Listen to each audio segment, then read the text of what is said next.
దేవుని సన్నిధిలో మరి రెండవ దినమున చాలా సంతోషము. మీరందరూ కూడా మరి దేవుని యొక్క వాక్యం కొరకు ఎంతో ఆసక్తిగా మరి ప్రతి ఒక్కరు కూడా కుటుంబాలతో మరి ఇక్కడ రావడం అనేది చాలా సంతోషము. దాన్ని బట్టి ప్రభు మీ హృదయాలను మరి సంతృప్తి పరచాలని కూడా నేను ప్రభువుని కోరుకుంటున్నాను. హల్లెలూయా.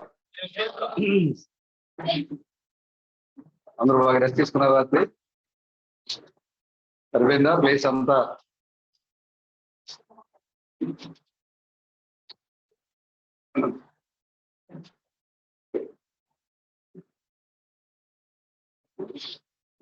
యోసేపు పరిపూర్ణంగా మెస్సయాకి సూచనగా ఉన్నారు. యోసేపు మెస్సయాకి సూచనగా ఉన్నారు. యోసేపు గురించి బైబిల్లో ఒక్కటి కూడా వ్యతిరేకమైన మాట రాయబడలేదు. మీరు గమనించారా? దావీదు గురించి రాయబడింది, సొలొమోను గురించి రాయబడింది, మిగతా అందరి గురించి, అబ్రహాం గురించి రాయబడింది, మిగతా కానీ వాళ్ళకి వ్యతిరేకంగా. కానీ యోసేపు గురించి మాత్రము ఒక్క పదము కూడా వ్యతిరేకంగా రాయబడలేదు. ఒక్క చోట కూడా ఆయన వ్యతిరేకంగా లేడని. పరిపూర్ణంగా క్రీస్తుకి మాదిరిగా ఉన్నాడు యోసేపు. హల్లెలూయా. యోసేపు తన తండ్రి చేత ప్రేమించబడ్డాడు, అన్నల చేత ద్వేషించబడ్డాడు. యోసేపుని తండ్రి ప్రేమించాడు, యాకోబుతో యోసేపుని ప్రేమించాడు, బహుగా ప్రేమించాడు. ఎందుకు ప్రేమించాడంటే తను ప్రేమించి వివాహం చేసుకున్న తన యొక్క భార్య రాహేలు యొక్క జ్యేష్ఠ కుమారుడు. కాబట్టి తనకున్న కుమారులందరిలో కూడా యాకోబు యోసేపుని బహుగా ప్రేమించాడు. దేవుడు తనకున్న యొక్క ప్రవక్తల అందరిలో కూడా, అందరికంటే కూడా క్రీస్తుని, తన కుమారుని బహుగా ప్రేమించాడు. ఆయన తండ్రి చేత ప్రేమించబడ్డాడు ఆయన. హల్లెలూయా. అదేవిధంగా వాక్యాన్ని బయలుపరుస్తున్నప్పుడు, దర్శనాలు కలలు చూస్తున్నప్పుడు సహోదరులకి యోసేపు మీద అసూయ వచ్చింది. మీరు గమనిస్తున్నారా? ఆది నుంచి జరుగుతోంది.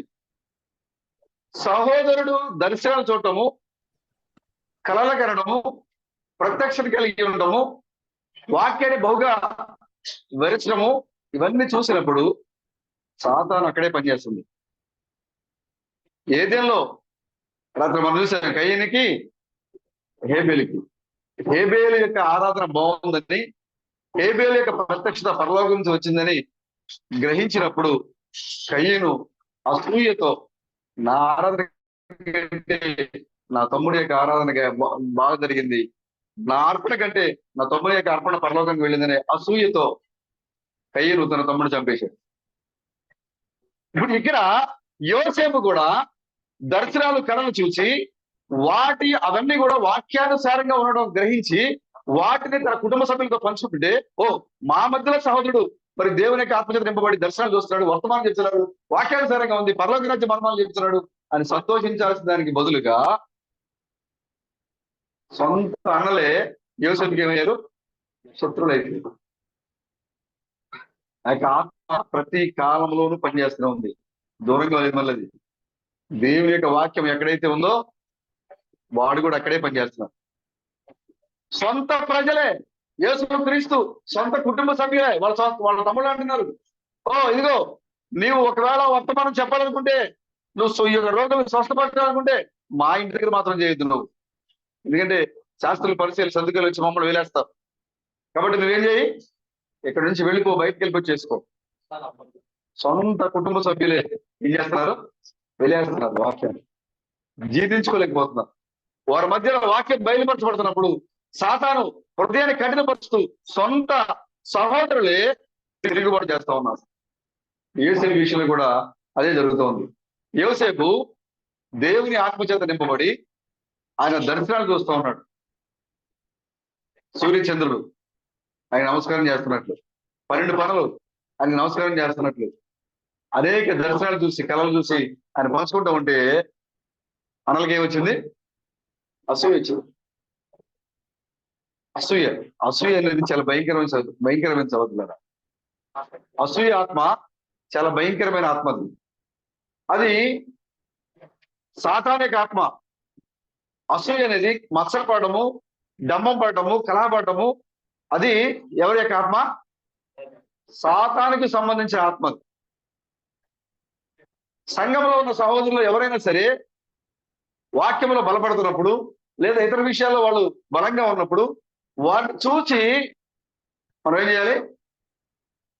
మరింతగా వాక్యానుసారంగా ఉంటే మనం మరింతగా వాళ్ళని ప్రోత్సహించాలి. దానికి బదులుగా అసూయ వస్తుంది. మన సహోదరుడు మనకంటే ఉన్నతమైన స్థితిలో ఉంటే మనకు అసూయ వస్తుంది. ఇది ఆత్మ, కయ్యను ఆత్మ, సాతానిక ఆత్మ. కాబట్టి ఆ యొక్క ఆత్మ కలిగిన వారితో మీరు జాగ్రత్తగా ఉండండి. అసూయ పడే ఆత్మ కనుక మీ మధ్యలో ఉంటే ఆత్మ విషయంలో మీరు జాగ్రత్తగా ఉండండి. సహోదరులు క్షమించలేరు, సహోదరులతో వాళ్ళు ఫ్రీగా ఉండలేరు.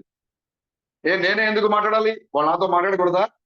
నేనే ఎందుకు చేయాలి, వాళ్ళు నాకు చేయకూడదా? ఈ ఆత్మ కయ్యను ఆత్మ. ఆ కయ్యను ఆత్మ కలిగిన వారు ఎక్కడో ఉండరు, నీ పక్కనే మన దగ్గరే కూర్చుంటారు. కాబట్టి అలాంటి ఆత్మ, అసూయ ఆత్మ కలిగిన వారు, విభేదాలు కలిగించే ఆత్మ కలిగిన వారు కనుక నీ పక్కన ఉంటే నువ్వు వారికి దూరంగా ఉండు. వాళ్ళు నీ యొక్క విశ్వాసాన్ని కూడా పాడు చేస్తారు. యోసేపు వాక్యానుసారంగా దర్శనాలు చూసి వాక్యానుసారంగా ఒక విషయాన్ని కుటుంబంతో పంచుకుంటూ ఉంటే వారు యోసేపుని గణపరచాల్సింది పోయి యోసేపుని మా కుమారుడికి, మా సహోదరుడికి, దేవుని దగ్గర నుంచి సమాధానం వస్తుందని చెప్పి ఆనందపడాల్సింది పోయి వాళ్ళు ఏం చేశారు? అసూయ పెంచుకున్నారు, ఎగతాళి చేస్తున్నారు. ఇదిగో దర్శనం చూసేవాడు వస్తున్నాడు, కలగనే వాడు వస్తున్నాడు. యోసేపు అయినా కూడా తన అన్నలను ప్రేమిస్తూనే ఉన్నాడు. హల్లెలూయా. యేసుక్రీస్తుని సిలువేసి చంపినా కూడా ఆయన ఏమంటున్నాడు అక్కడ? ప్రభువా, వీరేమి చేయించున్నారో వీరు ఎరుగరు కనుక వీరిని క్షమించము అని చెప్పాడు. యోసేపు కూడా తన అన్నలు ద్వేషిస్తూ ఉంటే, తన కలుపుకోకుండా దూరం పెడతా ఉంటే అయినా కూడా యోసేపు తన అన్నలు ప్రేమిస్తున్నాడు. ఒకే కుటుంబంలో ఉన్నారు, వాళ్ళు ద్వేషిస్తారు, అయినా యోసేపు ప్రేమిస్తున్నాడు. బైబిల్లో యోసేపుని గురించి ఒక్క వ్యతిరేక పదం కూడా రాయబడలేదు. యోసేపు లాంటి వాడు, అలాంటి వాడు, పరిపూర్ణంగా క్రీస్తుకి మాదిరిగా ఉన్నాడు ఆయన. అందుకోసమే తండ్రి యోసేపును ప్రేమించాడు కాబట్టి యోసేపుకి 7 రంగుల విచిత్రమైన వస్త్రాన్ని ఇచ్చాడు ఆయన. యోసేపు ధరించిన వస్త్రము 7 రంగుల విచిత్రమైన వస్త్రము. తన సహోదరులో ఎవరికీ లేదు ఆ యొక్క వస్త్రం. ఎవరు కూడా వస్త్రం ధరించలేదు, యోసేపుకి మాత్రమే ఉంది ఆ వస్త్రం. ఆ యోసేపు ఆ అంగి వేసుకుని వారి మధ్యలో ఉన్నప్పుడు ఆయన వారిలో ప్రత్యేకమైన వాడిగా కనబడుతున్నాడు. ఆయన మిగతా సహోదరుల కంటే యోసేపు ప్రత్యేకమైన వాడిగా కనబడుతుంది. కారణం ఏంటంటే యోసేపు యొక్క అంగి విచిత్రమైనది, అందరిలో ప్రత్యేకమైన అంగి అది. ఆ యొక్క అంగి 7 రంగుల విచిత్రపు అంగి రక్తంలో ముంచబడింది, గొర్రెపిల్ల యొక్క రక్తంలో ముంచబడింది. హల్లెలూయా. ప్రభుకి స్తోత్రం కలుగుగాక. క్రీస్తు బృందం ఈ లోకానికి వచ్చినప్పుడు ఆయన 7 రంగుల విచిత్రమైన వస్త్రంతో ఈ లోకానికి వచ్చాడు. ఆయన నిజమైన యోసేపు. క్రీస్తు బృందము నిజమైన యోసేపు అయి ఉన్నాడు. ఆ యోసేపు ఏ విధంగా అయితే కళలో దర్శనాలు చూశాడు, ఈ కాలంలో వచ్చిన ఈ యోసేపు కూడా కళలో దర్శనాలు చూడటం మొదలు పెట్టాడు. ఎప్పటి నుండి ఆ యోసేపు ఏ విధంగా అయితే బాల్యం నుండే కళలో దర్శనం చూడటం మొదలు పెట్టాడు, ఈ వచ్చిన క్రీస్తు బృందం అనేటువంటి నిజమైన యోసేపు కూడా చిన్న వయసులోంచే 16-18 నెలల వయసులోంచే దర్శనం చూడటం మొదలు పెట్టాడు. ఆయన పరిపూర్ణమైన క్రీస్తుకి మాదిరిగా ఉన్నాడు యేసు. విచిత్రమైన 7 రంగుల వస్త్రము క్రీస్తు బృందంకి ఇవ్వబడింది. ఆ 7 ముద్రలు, 7 తెగుళ్ళు, 7 పాత్రలు, 7 సగకాలాలు, 7 దేవుని కుమారుడి యొక్క సందేశము, ఇవన్నీ ధరించినట్టుగా ఒక ప్రత్యేకమైన దేవుని కుమారుడిగా ఈ లోకంలో మిగతా ప్రవక్తల కంటే, మిగతా సహోదరుల కంటే, మిగతా సంఘ పాస్టర్స్ కంటే ఈ యొక్క నిజమైన యోసేపు ప్రత్యేకంగా ఉన్నాడు. హల్లెలూయా. యోసేపు యొక్క జీవితము ప్రత్యేకము, యోసేపు యొక్క అంగి ప్రత్యేకము. ఆ యొక్క నిజమైన యోసేపు ఎవరంటే క్రీస్తు ప్రణామయ్య. ఆ యోసేపు అన్నల చేత ద్వేషించబడి మరి చనిపోయినట్లుగా గొంతులోకి దోయబడి ఆ యొక్క యోసేపు ధరించిన అంగి తీసివేసి ఒక గొర్రెపిల్లని చంపి ఆ యొక్క గొర్రెపిల్ల యొక్క రక్తం దీన్ని ఏం చేశారు? ముంచాడు. రక్తములో ముంచబడిన వస్త్రాన్ని ధరించుకొని రావాలి ఇప్పుడు. ఎందుకంటే యోసేపు ఆ గొంతులో చనిపోతున్నాడు. యోసేపు ఇప్పుడు రెండవ రథం మీదకి వెళ్ళిపోతున్నాడు. ఐగుప్తుకి పరిచర్య మారిపోతుంది. యోసేపు యొక్క పరిచర్య. హల్లెలూయా. అమెరికా దేశంలో ఉన్న యోసేపు ఇప్పుడు తన యొక్క స్థానాన్ని మార్చుకొని ఇండియా దేశానికి రాబోతున్నాడు. ఆయన గొంతులో పడిన యోసేపు వేరు, ఐగుప్తులో ఉన్న యోసేపు వేరు. గొంతులో పడిన యోసేపు అనల చేత ద్వేషించబడిన యోసేపు, కానీ ఐగుప్తులో కూర్చున్న యోసేపు ఐగుప్తు యొక్క రాజ్యాధికారం పొందుకున్న యోసేపు. గొంతులో పడినప్పుడు యోసేపు యొక్క అంగి తీసివేయబడింది. యోసేపు యొక్క అంగి గొర్రె పిల్లని చంపి అన్న తండ్రిని నమ్మించడానికి ఆ గొర్రె పిల్లని చంపి ఆ రక్తంలో ఈ యొక్క అంగిని ముంచి తీసుకుని వెళ్ళి ఆ తండ్రికి ఇచ్చారు. ఇది చూడు చూడు చూడు, నీ కుమారుడు చనిపోయాడు, నీ కుమారుడు ఎంగేమో చూడు. తెలీదా? వాళ్ళకు కూడా తెలుసు కదా ఆయన ఏం చేసుకున్నాడు. అయినా చూడండి మోసం. తండ్రి దాన్ని చూసి ఏడుస్తున్నాడు, అయ్యో నా కుమారుడు చనిపోయాడా, నా కుమారుడు చంపేసిన క్రూరమృగాలు అని తండ్రి ఏడుస్తున్నాడు. కానీ యోసేపు గొంతులో లేడు, సమాధిలో లేడు. ఎక్కడున్నాడు యోసేపు? ఐగుప్తు యొక్క సింహాసనం మీద కూర్చున్నాడు యోసేపు.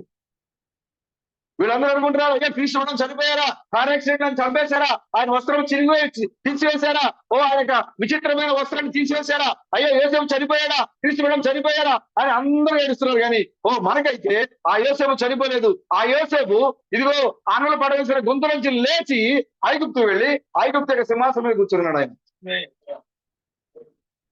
స్పష్టంగా చెప్తున్నారు. ఇప్పుడు ఐగుప్తులో యోసేపు ఉన్నాడు. ఆహారము ఎక్కడుంది? ఇప్పుడు ఐగుప్తులోనే ఉంది ఆహారం. హల్లెలూయా. యోసేపు వారితో ఉన్న రోజులు కూడా వారికి కరువు లేదండి అన్నలకి. ఎందుకంటే ఆ యోసేపు కరిన కలే పనలు. కొంతకాలంలో పనలు కోయబడ్డాయి. అవి లేచి నాకు నమస్కారం చేస్తాయని చెప్పాడు. యోసేపు అన్నలతో ఉన్నంతసేపు, వారి కుటుంబంలో ఉన్నంతసేపు ఆ కుటుంబానికి ఎలాంటి కరువు లేదు, ఎలాంటి ఇబ్బంది లేదు, వాళ్ళు ఆశ్చర్యకరంగా ఉన్నారు. కానీ యోసేపు ఎప్పుడైతే ఆ కుటుంబం నుంచి గెంటి పడ్డాడో ఏమైంది? అక్కడ కరువు వచ్చేసాడు. వాక్యంతో నింపబడిన సహోదరులు ఎక్కడైతే ఉంటారో వారికి అక్కడ ఆశీర్వాదం ఉంటుంది. అక్కడ హల్లెలూయా.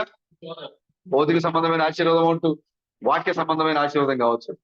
ఖచ్చితంగా వాక్యంతో నింపబడిన వారు ఎక్కడైతే ఉంటారో అక్కడ మరి ఆశీర్వాదం ఉంటుంది. ఇప్పుడు యోసేపు ఎప్పుడైతే ఆ గుంతలోంచి లేచి ఐగుప్తు యొక్క సింహాసనం మీద కూర్చున్నాడో ఇప్పుడు ఐగుప్తులో ఏముందంటే ఆహారం ఉంది. ఐగుప్తు దేశానికి మాత్రమే కాదు ఆహారం. ఇప్పుడు హల్లెలూయా. ప్రపంచ దేశాలకి ఆహారం ఇప్పుడు ఎక్కడుంది? మిగతా అన్ని చోట్ల కరువు వచ్చింది. ఎవరు కూడా వాళ్ళకి తెలియదు కదా. ప్రవచనం యొక్క నెరవేర్పు వారు ఎవరికి తెలియదు కాబట్టి ఆ పంటను పండినట్లుగా ఏ సంవత్సరానికి ఆ సంవత్సరం వాళ్ళు వాడేశారు. కానీ దేవుడు ఆ యోసేపు ద్వారా ఐగుప్తులో ఎక్కడ వీలైతే మీరు ఆ యొక్క గోడౌన్లు కట్టగలరో మీరు కట్టి పండిన విస్తారంగా పడినటువంటి ఈ యొక్క 7 సంవత్సరాలు పడినటువంటి ఈ యొక్క పంటని మీరు ఏం చేయాలి? స్టోర్ చేయండి. మరొక 7 సంవత్సరాలు రాబోతున్నాయి. ఆ 7 సంవత్సరాలు అసలు పంటే లేదు. కాబట్టి పండిన ఈ పంట ఆ 7 సంవత్సరాల కరువులో మీరు తినబోతున్నారు. హల్లెలూయా. కాబట్టి యోసేపు ద్వారా దేవుడు ఆ యొక్క దర్శనం చూపించడం వల్ల రాజు ఆ ఐగుప్తులో ఎక్కడికక్కడ ఏ ప్రాంతానికి ఆ ప్రాంతానికి అన్ని సంవత్సరాలు ఎక్కడికక్కడే గోడౌన్లు కట్టేసి ధాన్యాన్ని బాగా నిల్వ చేశారు. ఎంత నిల్వ చేశారంటే ప్రపంచానికి సరిపడ ధాన్యం అంతా కూడా ఇప్పుడు ఐగుప్తులోనే ఉంది. ఐగుప్తులో ఎవరున్నారంటే యోసేపు ఉన్నారు. హల్లెలూయా. చూడండి పానదాయకుడు, భక్షదాయకుడు యోసేపు చెరసాలలో ఉన్నప్పుడు ఆయనతో పాటు ఇద్దరున్నారు. ఇద్దరులో ఒక ఆయన చనిపోయాడు, ఒక ఆయన రాజ సింహాసనం దగ్గరికి వెళ్ళాడు. ఆ ఇద్దరులో యేసుక్రీస్తు కూడా శిలువలో చనిపోయేటప్పుడు ఎవరున్నారు? ఇద్దరున్నారు. ఒక ఆయన చనిపోయాడు, మరొక ఆయన ఆయనతో పాటు పరలోకి వెళ్ళాడు. చూడండి యోసేపు యొక్క చరిత్ర పరిపూర్ణంగా క్రీస్తు యొక్క జీవితానికి మాదిరిగా ఉంది. ఎక్కడ కూడా ఒక వ్యతిరేక పదము లేదు. యోసేపు ఈ చివరి కాల సమయంలో పంపబడినటువంటి క్రీస్తు గ్రంథం యొక్క పరిచయలో అదేవిధంగా ఐగుప్తు దేశంలో 2వ అధిపతిగా ఆయన మరలా నిజమైన యోసేపుగా వచ్చి కూర్చున్నాడు. ఆయన 2వ అధిపతి కంటే అర్థం ఏంటంటే క్రీస్తు గ్రంథం యొక్క 2వ స్వారీగా. 2వ రథం అంటే 2వ స్వారీ. 2వ స్వారీ ఆ 2వ మనిషిలో తీసుకుంటారు. యేసుక్రీస్తు ప్రయాణం చేస్తున్నారు. ఇప్పుడు యోసేపు యొక్క జీవితం పరిపూర్ణంగా క్రీస్తుకు మాదిరిగా ఉంది. యోసేపు తండ్రి చేత ప్రేమించబడ్డాడు, సహోదరుల చేత ద్వేషించబడ్డాడు. ఆ యోసేపు మరి ఐగుప్తు వెళ్ళిన తర్వాత ఎవరైతే యోసేపు నుంచి బానిస అని వాళ్ళందరూ ఎవరైతే ఎగతాళి చేశారో ఆ యోసేపు వస్తా ఉంటే ప్రతి ఒక్క మోకాలు కూడా మోకరిస్తా ఉంది.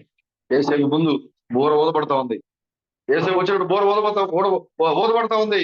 యోసేపు వైపు చూడడానికి ఎవరికి అర్హత లేదు. ఆ బోర ఊదపడినప్పుడు వారందరూ కూడా ఏం చేయాలి? మోకరించి తమ తలను కిందకి పెట్టుకోవాలి. యోసేపు చూడే ఛాన్స్ లేదు వాళ్ళకి. ఇక్కడ గిడ్డి వేయబడ్డాడు, ఇక్కడ అవమానపడ్డాడు, ఇక్కడ బట్టలు లేకుండా గోతులు అతను పడేశారు అక్కడ. అలాంటి యోసేపు వస్తా ఉంటే యోసేపు వైపు మా ముఖం చూడటానికి, ఆయన ముఖాన్ని చూడడానికి ఎవరికి కూడా లేదు. ఆ రథం వెళ్తా ఉంటే అందరూ కూడా మోకాళ్ళ నుంచి తల కింద పెట్టుకొని ఆయన గౌరవించాల్సిన స్థితికి దేవుడు యోసేపుని హెచ్చించాడు ఆయన. హల్లెలూయా.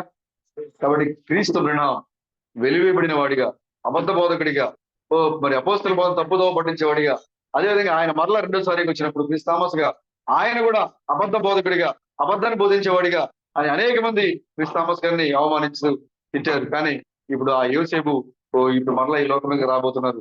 ఎవరెవరైతే ఆయన అవమానించారో వారందరూ కూడా ఇప్పుడు ఆయన ముఖం కూడా చూడలేని విధంగా ఆయన వస్తా ఉంటే తలదించుకుని మోకాళ్ళు ఈ పరిస్థితిలో ఈ యొక్క సమయం రాబోతుంది.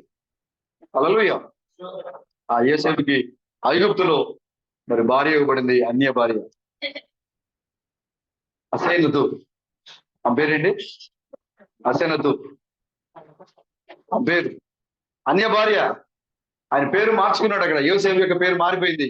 ఏం పేరు? జబ్రత్పా నెహు పేరు మారిపోయింది అక్కడ ఐగుప్తుకి వెళ్ళేసరికి. సోదరులారా, పరిపూర్ణమైన యొక్క మాదిరిగా ఉన్నాడు యేసు క్రీస్తుకి. అది మన యొక్క జీవితంలో యేసు క్రీస్తు మరొకసారి క్రీస్తు ప్రణామం ద్వారా, క్రీస్తు థామస్ ద్వారా ఆ యేసు యొక్క జీవితాన్ని మరలా మన కన్నుల ఎదుట ఆయన ప్రదర్శించారు. ఆయన ఆ యొక్క మరలా ఆ జీవితము మన కన్నుల ముందది నెరవేర్చబడింది. ఒక్క వ్యతిరేక పదమైన కూడా లేదు క్రీస్తు ప్రణంలో గాని, క్రీస్తు థామస్ లో గాని.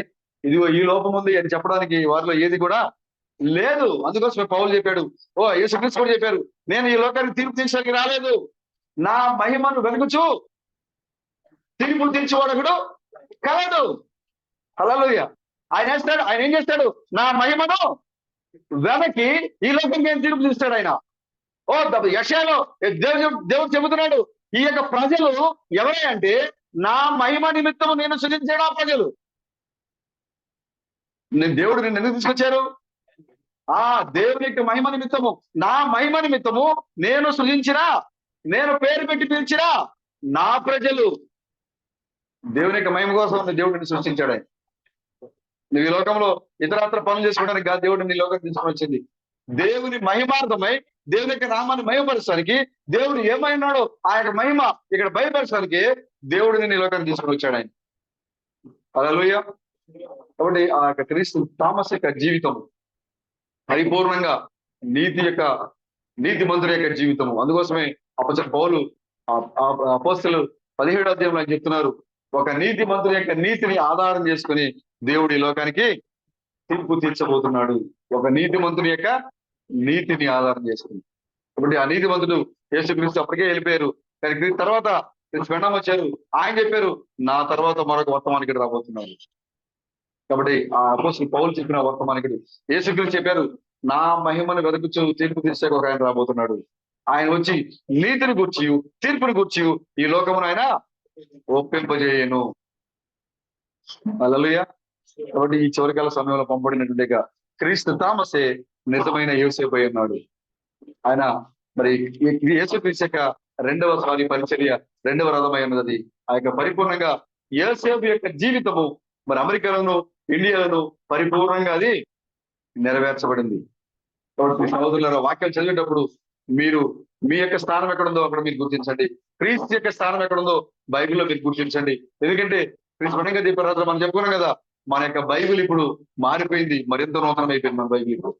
గతంలో మన బైబిల్ చదవటం వేరు, మనకి ఇప్పుడు బైబిల్ చదవటము వేరు. మన యొక్క బైబిల్ నూతనంగా మారిపోయింది మన యొక్క బైబిల్. కాబట్టి ఈ బైబిల్ చదివేటప్పుడు జాగ్రత్తగా మీరు చదవండి. మిగతా సంఘ శాఖల వాళ్ళు చదివినట్లుగా మీరు దాన్ని చదవద్దు. లేదా పురాతనమైన ఒక స్టోరీగా మీరు దాన్ని మీరు చదవద్దు. ఇప్పుడు ఈ కాలంలో మోషే నిజమయ్యాడు, ఏలియా నిజమయ్యాడు, యెహోషువ నిజమయ్యాడు. పాత నిబంధనలో ఉన్న ప్రతి ప్రవక్తలు కూడా మన కాలానికి వాళ్ళు నిజమయ్యారు. వాళ్ళు చరిత్ర కాదు వాళ్ళది. వాళ్ళు ఇప్పుడు ఏమయ్యారు? మరలా నిజమయ్యారు. ఇప్పుడు యెహోషువ చరిత్ర తిరిగి మన మధ్యలో జరుగుతోంది. మోషే చరిత్ర తిరిగి మన మధ్యలో జరుగుతోంది. ఏలియా చరిత్ర తిరిగి మన మధ్యలో జరుగుతోంది. పాత నిబంధనలో ఉన్న ప్రతి ఒక్క ప్రవక్త యొక్క జీవితము ఇప్పుడు మరలా మన మధ్యలో నిజరూపం దాలుస్తా ఉంది. కాబట్టి చరిత్రలో ఉన్న దేవుళ్ళ కాదు, ఇప్పుడు మన కాలంలో ఉన్న వాక్యములాగా, మన కాలంలో బయలుపరిచిన వాక్యములాగా మనం చదవాలి. అప్పుడు బైబిల్లో ఉన్న ప్రతి విషయాన్ని మీరు చూడగలుగుతారు. దేవుడు ఎక్కడున్నా మీకు కనబడుతుంది, నీవు ఎక్కడున్నావు కనబడుతుంది. సాతాన్ యొక్క ఉనికి, వాడు పుట్టుక, వాడి యొక్క అంతము అన్ని కూడా బైబిల్లో మీరు చూడొచ్చు. ఎప్పుడు అంటే మీరు ప్రత్యేకమైన చూపుతో వాక్యం చదివినప్పుడు. ఆమె ఆత్మ చెప్పుచున్న మాట, నీకు ఆత్మ చెప్పే మాట నీకు వినపడాలి. ఆత్మ చెప్పే మాట నీకు వినపడినప్పుడు నీ యొక్క స్థానం ఏంటో బైబిల్లో నువ్వు తెలుసుకోగలుగుతావు. కాబట్టి సహోదరులరా, మిగతా సంఘ శాఖల విశ్వాసుల మాదిరిగా మీరు పరిశుద్ధ గ్రంథాన్ని చదవకండి. మీరు బైబిల్లోకి వెళ్ళి మీ స్థానంలో నిలబడి మీరు బైబిల్ చదవండి. హల్లెలూయా. యెహోషువతో పాటు ఉన్నారా మీరు? యెహోషువ చరిత్ర చదువుతున్నారా? అప్పుడు మీరు కాలేబుతో గుర్తించుకోండి. అప్పుడు కాలేబు ఎవరు? నీవే. మోషే దగ్గర ఉన్నారా? మోషే దగ్గర ఉంటే అక్కడ యెహోషువ ఉన్నాడు. అక్కడ అవునా? యెహోషువ ఎవరు? అక్కడ నీవే. ఏలే చదువుతున్నారా? ఏలే చదివేటప్పుడు ఆయన పక్కన ఎవరున్నారు? ఎలీషా ఉన్నాడు. ఒకవేళ ఆ ఏలే గురించి చదువుతున్నప్పుడు ఆయన పక్కన నిలబడింది ఎవరు? ఇక్కడ నీవే. మీరు ఈ విధంగా మీరు బైబిల్లోకి వెళ్ళి మీ స్థానంలో నిలబడి మీరు బైబిల్ చదువుతున్నప్పుడు బైబిల్ మీ సొంతం అవుతుంది. బైబిల్ మీకు హక్కు అవుతుంది. నువ్వు బైబిల్లో భాగం అవుతూ ఉంటావు. నీవు వాక్యంగా మారిపోతుంటావు. పరిపూర్ణంగా వాక్యం నువ్వు తెలుసుకోగలుగుతావు. వాక్యం చదివేటప్పుడు ఆ విధంగా మిమ్మల్ని మీరు మీ స్థానంలో నిలబడి మీరు పరిశుద్ధ గ్రంథాన్ని మీరు చదవండి. మీ స్థానంలో మీరు తీసుకునండి. హల్లెలూయా. దేవుడికి స్తోత్రం కలుగాక. సరే, మంచిది. ఈ సమయంలో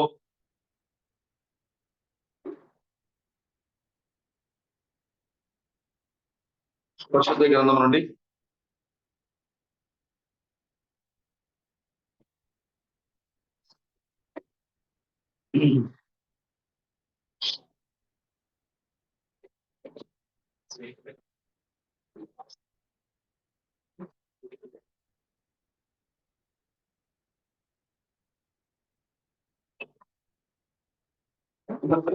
రెండవ రాజులు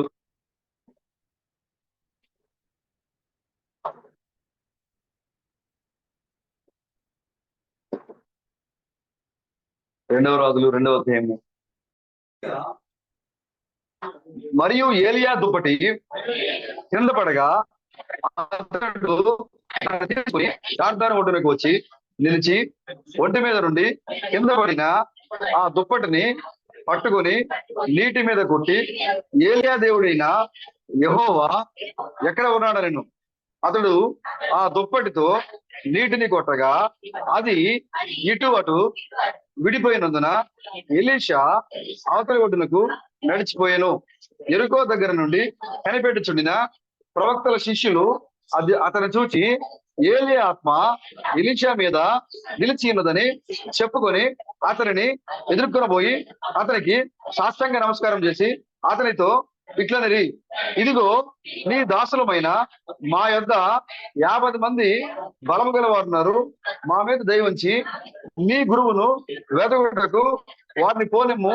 యెహోవా ఆత్మ అతనిని ఎత్తి ఒక పర్వతం మీద నేను వేసి ఉండునేమో అని మనవి చేయగా అతడు ఎవరిని పంపవద్దనెను.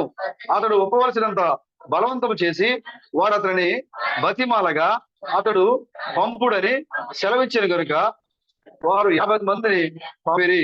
వీరు వెళ్లి 3 దినములు అతని వెతికినను అతడు వారికి కనబడకపోయాను. వారు యెరికో పట్టణం ముందు ఆగి ఉన్న ఎలీషా యొద్దకు తిరిగి రాగా అతడు వెళ్ళవద్దని నేను మీతో చెప్పలేదా అని వారితో నేను.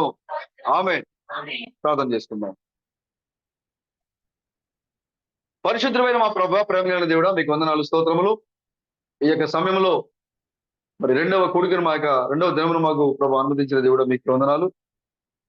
ఓ ప్రభు, మరి మేము మీ కేవలము వట్టి పాత్రలుగా మేము ఇక్కడికి వచ్చాము.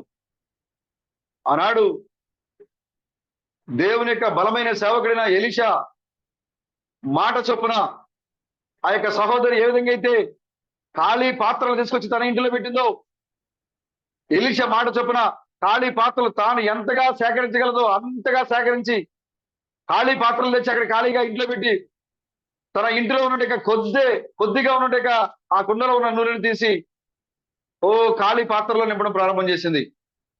ఎన్ని ఖాళీ పాత్రలు ఉన్నాయో అన్ని ఖాళీ పాత్రలు కూడా ఒక్క కుండలో ఉన్న నూనె అనేక పదుల సంఖ్యలో ఉన్న ఖాళీ పాత్రలన్నీ కూడా నింపబడింది మా ప్రభువా. నేటి కాలానికి అది ఎంత మాదిరిగా ఉన్నది మా ప్రభువా. నిజమైన ఎలీషా వర్తమానము కుండలో ఉంది. ఎలీషా వర్తమానము రక్త మాంసాల శరీరంలో ఉంది. యెహోవా ఎలీషాలో నివాసమైనాడు. ఎలీషాలో ఉన్న ఆ యొక్క నూనె ఇప్పుడు మేము ఖాళీ పాత్రగా ఈ యొక్క చిన్న మరి గృహంలోకి మేము వచ్చిన్నాం మా ప్రభువా. పదుల సంఖ్యలో మేమందరం ఖాళీ పాత్రగా ఇక్కడికి వచ్చాం మా ప్రభువా. పదుల సంఖ్యలో ఖాళీ పాత్రలు కూర్చోనే మా ప్రభువా. కాబట్టి ఆ ఎలీషా చెప్పినట్లుగా ఆ కుండలో ఉన్న నూనెని ప్రతి ఖాళీ పాత్రలో పోయబడింది కాక మా ప్రభువా. ఇక్కడ కూర్చొని ప్రతి ఒక్కరిలో ఆ యొక్క నూనె పోయబడింది కాక, ఆ పరిశుద్ధాత్మ నింపబడింది కాక మా ప్రభువా. ఎన్ని ఖాళీ పాత్రలు అయితే ఉన్నావో అన్ని ఖాళీ పాత్రలు దేవుని యొక్క వాక్యము పరిశుద్ధాత్మ ఇప్పుడే నిండుగా పొరిచి పాడినట్లుగా ప్రతి ఒక్కరిలో సంపరించబడింది కాక మా ప్రభువా. సంఘానికి బలపరచండి మా ప్రభు, మీకు వందనాలు. చదవని లేఖన భాగంలో మీరే అనువదించండి, మాట్లాడండి. మీరే నడిపించి మహిమ ఘనత ప్రభావాలు పొందుకునమని రాజులకు రాజుగా ప్రభులకు ప్రభుగా పెండ్లి కుమారునిగా రాబోతున్నటువంటి మా విమోచకుడైన క్రీస్తు బ్రహ్మను మీ యొక్క నిత్య నామంలో ఈ ప్రార్థన అడుగుతున్నాం మా ప్రభు. Amen. God bless you sir. Thank you.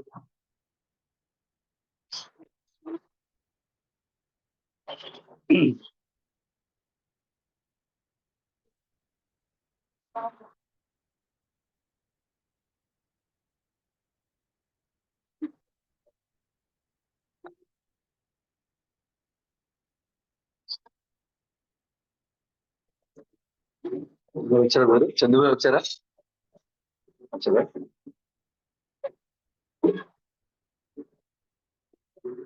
చదవబడిన లేఖన భాగం నుంచి ఏలియా దేవుడు ఎక్కడ ఉన్నాడు అని చిన్న అంశం. ఏలియా దేవుడు ఎక్కడ ఉన్నాడు చిన్న అంశంగా మనం మాట్లాడుకున్న కొన్ని నిమిషాలు.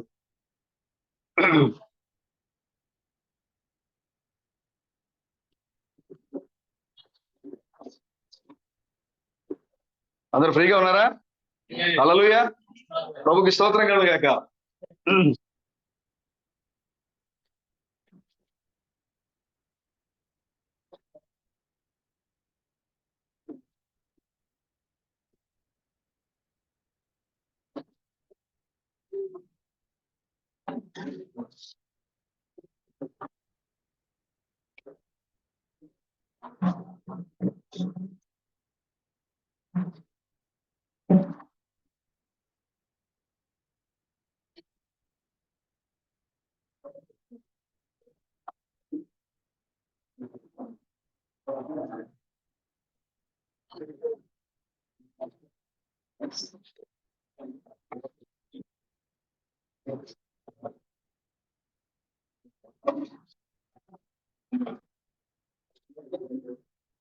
ఇది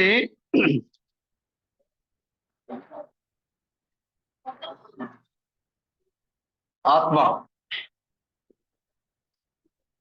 మనము వినేటువంటి యొక్క వాక్యము ఎక్కడికి వెళ్ళాలి? నీ హృదయంలోకి వెళ్ళాలి. ఆత్మ అంటే హృదయం. ఇది హృదయం. ఇది శరీరం. ఇది మనస్సు. ఇది హృదయం.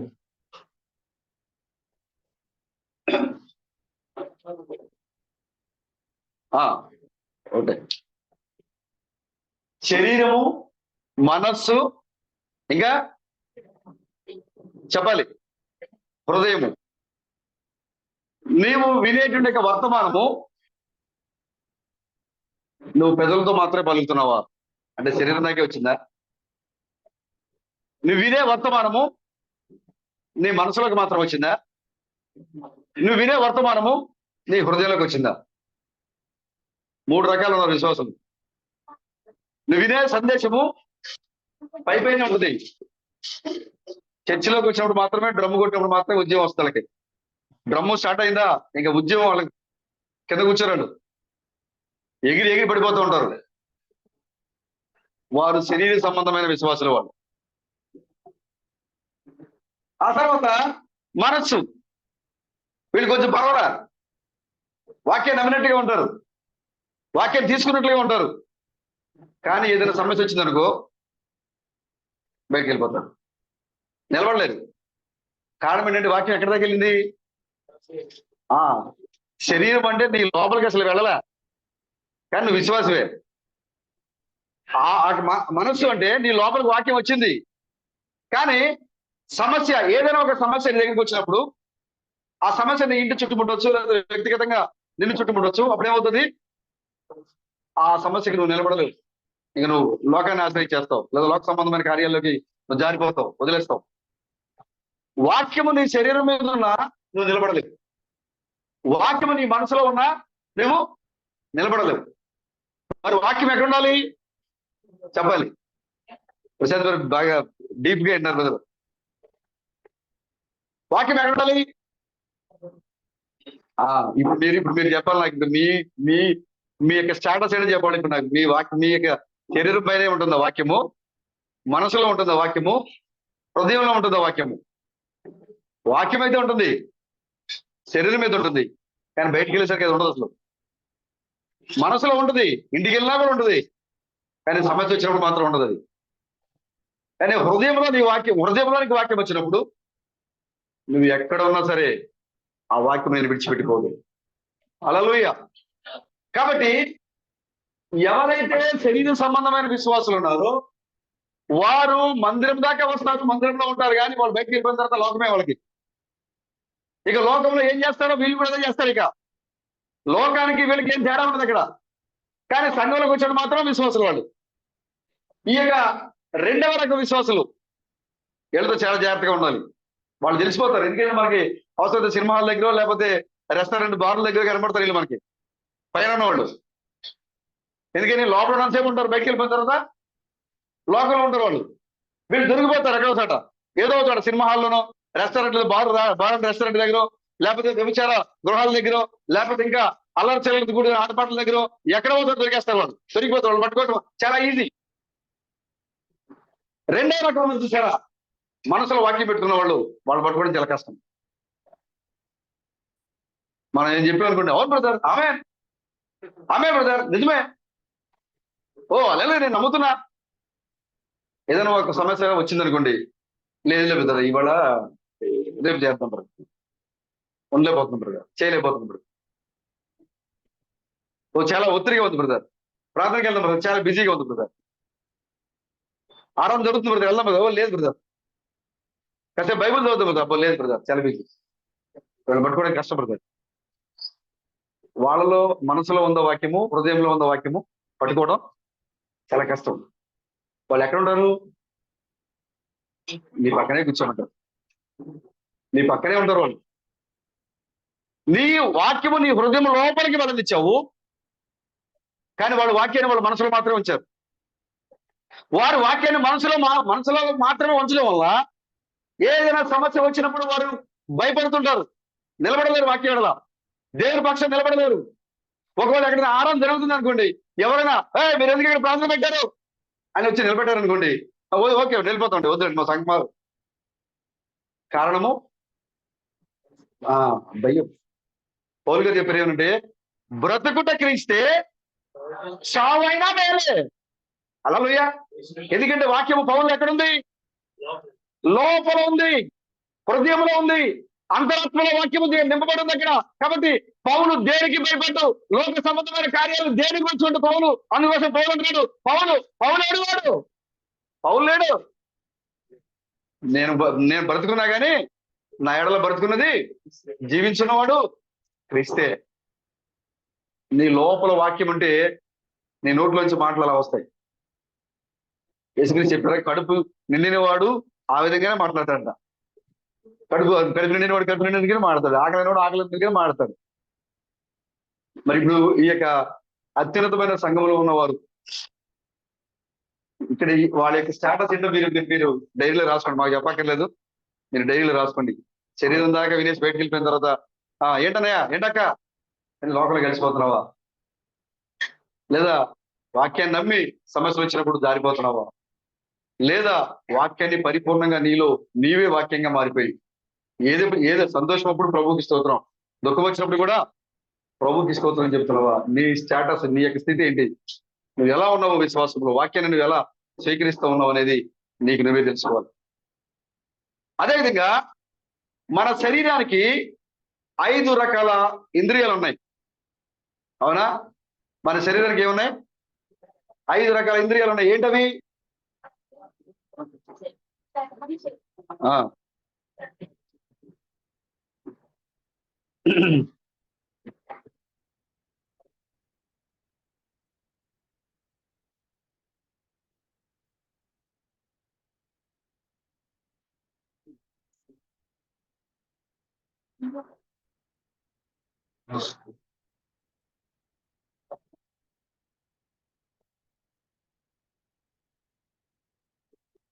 ఒకటి చూచుట,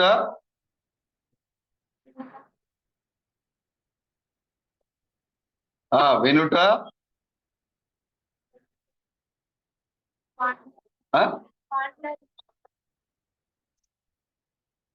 రుచి.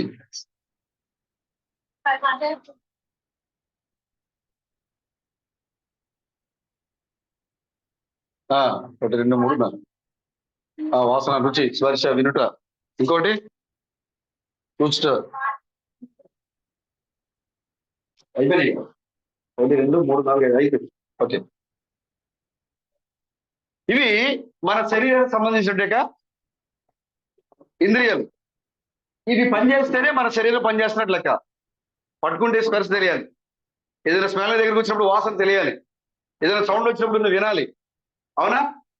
ఏదైనా తిన్నప్పుడు ఆ రుచిగా టేస్ట్ ఏంటో నీకు తెలియాలి. ఈ మన శరీరానికి ఉన్నటువంటి 5 రకాల ఇంద్రియాలు. మన శరీరానికి ఎలాగైతే 5 రకాల ఇంద్రియాలు ఉన్నావో, అలాగే ఈ యొక్క దీనికి ప్రతి దానికి కూడా ఈ యొక్క శరీరానికి ఎలాగైతే 5 రకాల ఇంద్రియాలు ఉన్నాయో, అలాగే లోపల ఉన్న ఆత్మకు కూడా అలాగే 5 ఇంద్రియాలు ఉన్నాయి.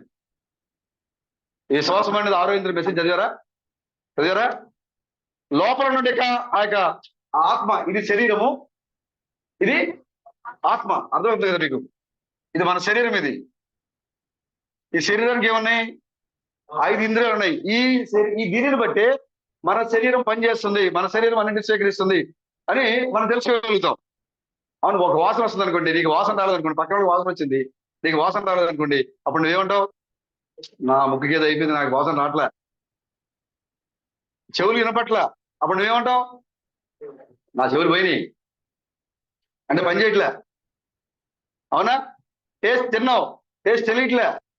పట్టుకుంటే నీకు స్పర్శ తెలియట్లే అంటే నీలో ఏదో లోపం ఉంది. 5 ఇంద్రియాలు పనిచేస్తేనే నువ్వు పర్ఫెక్ట్ గా ఉన్నట్టు. 5 ఇంద్రియాలు పనిచేయాలి, నీ శరీరం పైన ఉన్న 5 ఇంద్రియాలు పనిచేయాలి. అలాగే నీ లోపల ఉన్న ఆత్మ, నీ లోపల ఉన్న హృదయము, నీ శరీరానికి ఎలాగైతే 5 ఇంద్రియాలు ఉన్నాయో, అలాగే నీ లోపల ఉన్న ఆత్మ కూడా ఉన్నాయి, 5 ఇంద్రియాలు ఉన్నాయి. అవి పనిచేస్తేనే నీ ఆత్మ యాక్టివ్ గా ఉన్నట్టు, పనిచేస్తున్నట్టు లెక్క. ఆ 5 ఇంద్రియాలు చూడండి. అంతరాత్మ, ఊహ, చూసారు మీరు ఇవి చెప్పని, వాత్సల్యము,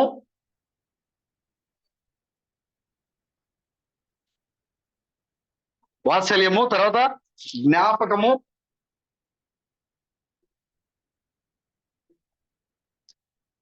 ఇంకోటిది విచక్షణ. విచక్షణ, కారణము లేదా కారణం.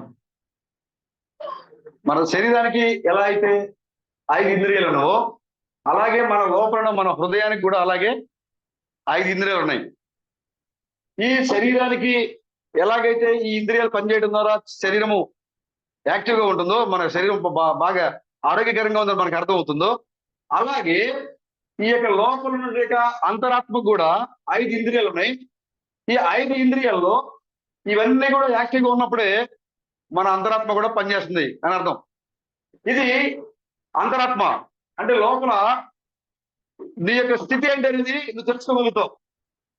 ఊహ, నీ యొక్క ఆలోచనలు ఎక్కడికి వెళ్తున్నావు? అవి నీ ఆత్మ దగ్గరికి పోతా ఉంటాయి, నీ యొక్క ఆలోచనలన్నీ కూడా.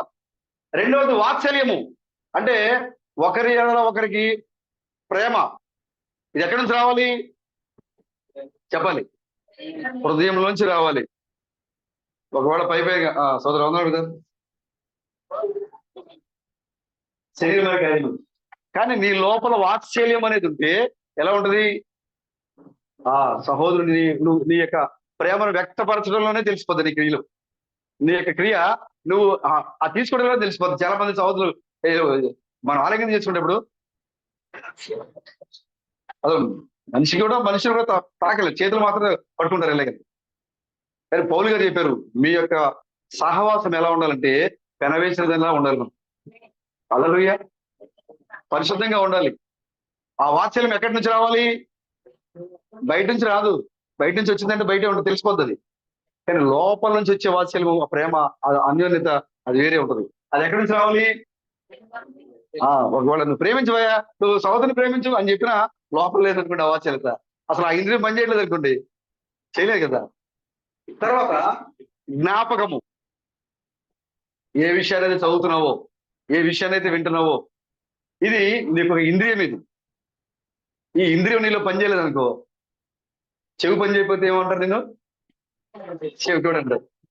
మరి జ్ఞాపకం లేకపోతే ఇప్పుడు నాకు అసలు జ్ఞాపకం లేదని చెప్తుంటావు కదా నువ్వు,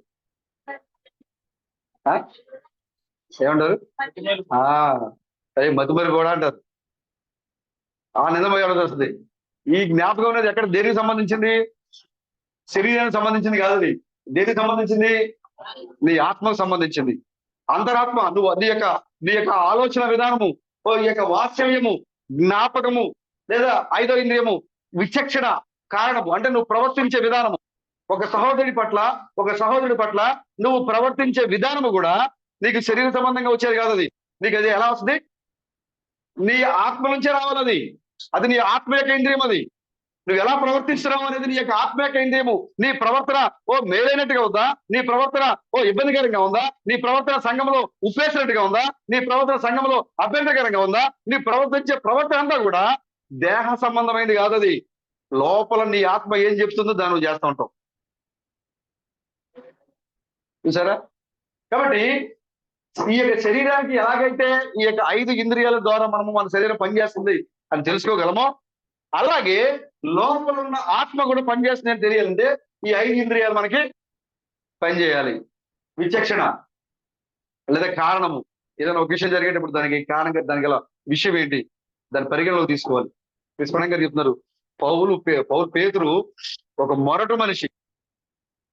ఏ విషయాన్ని కూడా అంత ఈజీగా నమ్మడు ఆయన. ఏ విషయాన్ని కూడా అంత ఈజీగా తీసుకెళ్ళలేదు ఆయన. ప్రతి దాన్ని కూడా కారణము వెతికి, ఇదేంటి అంటే మరి కారణం వెతకడం అది వేరు. మళ్ళీ బ్రహ్నాం ఎందుకు దేవుడు అవ్వాలి నేను నమ్మను, ఆ కారణం వేరు. బ్రహ్నాం ఎందుకు దేవుడు అయ్యాడు అని వాక్యంతో చూడడం, ఆ కారణం వేరు. కారణంలో 2 రకాలు ఉన్నాయి. అసలు వాక్యాన్ని నమ్మకుండా కారణాన్ని బట్టి తప్పుకోవడం వేరు. కానీ ఆ కారణం ఏమై ఉందో దానికి బైబిల్లో కనుగొని నమ్మడం వేరు. విచక్షణ లేదా కారణం, ఈ 2 కూడా నీలో పనిచేయాలి. వాక్యం దగ్గరికి వచ్చినప్పుడు నువ్వేం చేయాలి? నువ్వు పరిశీలించాలి. సమరయ స్త్రీ ఏం చేసింది? మెస్సియాతో మాట్లాడింది. యాక్చువల్ గా మెస్సియా యేసుక్రీస్తుకి సమరయ స్త్రీ దగ్గరికి వెళ్ళాల్సిన పని లేదు. ఆయన వెళ్ళాల్సిన సమయం, ఆయన రూట్ వేరే. ఆయన వెళ్ళాల్సిన దగ్గర వేరే. అప్పటికే కోటల్లో పాల్గొని అలసిపోయి ఉన్నారు వాళ్ళు షార్ట్ కట్ లో వెళ్ళిపోవాలి. కానీ అక్కడ అబ్రాహాము యొక్క కుమార్తె ఉంది. అక్కడ దూరమైనప్పటికీ నడుచుకుంటూ వెళ్ళాలి. ఆ విషయాన్ని యేసుక్రీస్తు శిష్యులతో పంచుకోలేదు. ప్రభువా ఇలా దారి షార్ట్ కట్ దగ్గర వెళ్ళిపోతుంది కదా, ఇలా వెళ్ళిపోవచ్చు కదా మనం అంటే, లేదు మనం అటు తిరిగి వెళ్ళాలి. వాళ్ళ కారణం అడగలే, ఆయన చెప్పారు, వీళ్ళు ఫాలో అయిపోయారు. హల్లెలూయా. అది విచక్షణ. ఆయన ఏం చెప్పారు నమ్మడం అనేది విచక్షణ. ఆ కారణం వెతికి, ఆ కారణాన్ని బట్టి మనము వెనక్కి ఆగిపోవడం అనేది భయంకరమైన స్థితి. మేము దేవుని బట్టి కారణము చూడము, దేవుడు ఈ విధంగా పలికిన విధంగానే వాక్యమును అంగీకరించున్నాము. అందువలన అది మాకును దేవునికి మధ్య ఒక మార్గము ఏర్పరచును. ప్రతి మార్గము మూసివేయబడి, హల్లెలూయా. చూసారా, ఇక మన చుట్టూ వ్యభిచారము, దొంగతనము, అపవిత్రత, అబద్ధాలు ఇవన్నీ కూడా మనకి మూసివేయబడుతుంది. ఇక మనకున్న ఏకైక మార్గం ఆయనే. ఇక మనం కారణం చూడము వాక్యాన్ని ఆ విధంగా, కానీ ఏమైందో తెలుసుకుంటాం మనం. అందుకోసం క్రీస్తామసరికి వెళ్ళినప్పుడు మమ్మల్ని ఏమన్నారు, మా ముందే చెప్పారు 7వ ఆంధ్ర నుంచి వచ్చినట్టు సహోదరులు చాలా బలమైన వాళ్ళు అని చెప్పారు. ఎందుకంటే మేము ఆయన మామూలుగా ఉంచలే. ఎదురుగా కూర్చొని ఏలియా రావాలి, ఏలియా రెండో ఆత్మ రావాలి, ఏలియా వచ్చి రెండో ఏలియా వచ్చి 7వ ముద్రను పగలు కొట్టాలి, 3వ ఏడు చెప్పాలి, గుడారదర్శనం చెప్పాలి, అవన్నీ కూడా ఆ ముగింపును ఆ సమస్తమును చక్కబెట్టిన మాట నిజమే అని యేసుక్రీస్తు ఎవరి గురించి చెప్పారు. ఆ ఏలియా ఇప్పుడు రావాలి, వచ్చి ఇప్పుడు ఆయన ఏం చేయాలి, సమస్తము చక్కబెట్టాలి. సమస్తము చక్కబెట్టమంటే అర్థం ఏంటి? బైబిల్లో ఆ ప్రతి ప్రవక్త వదిలిపెట్టే కార్యాలు, అపోస్తలులు వదిలిపెట్టే కార్యాలు, మిగతా ఆది నుంచి ఈ యొక్క 2000 వచ్చే సమయానికి ఏ సంఘటన అయితే విడిచిపెట్టబడ్డాయో బైబిల్లో ఆ సంఘటనలన్నిటినీ పోగు చేసి చెప్పాలి ఇప్పుడు వచ్చి. హల్లెలూయా. అందులో బేసిక్గా చెప్పారు, ఏలియా వచ్చి సమస్తమును చక్కబెట్టుదన్నమాట నిజమే, చక్కబెట్టాలి. బాప్తిస్మం ఇచ్చి ఆహార ఏలియాని అప్పుడు చక్కబెట్ట కుదరదు, ఎందుకంటే చాలా టైం ఉన్నప్పుడు. ఎప్పుడు చక్కబెడతాం మనం? మన ఇంట్లో మనం ఎప్పుడు గేట్లు వేసేటప్పుడు మన ఇంట్లో ఉన్న సామాన్లన్నీ లోపల పెట్టి అప్పుడు తాళం వేస్తాం, అప్పుడు సర్దుకుంటాం మనం. ఎప్పుడంటే పడుకునే ముందు అర్ధరాత్రి సమయంలో.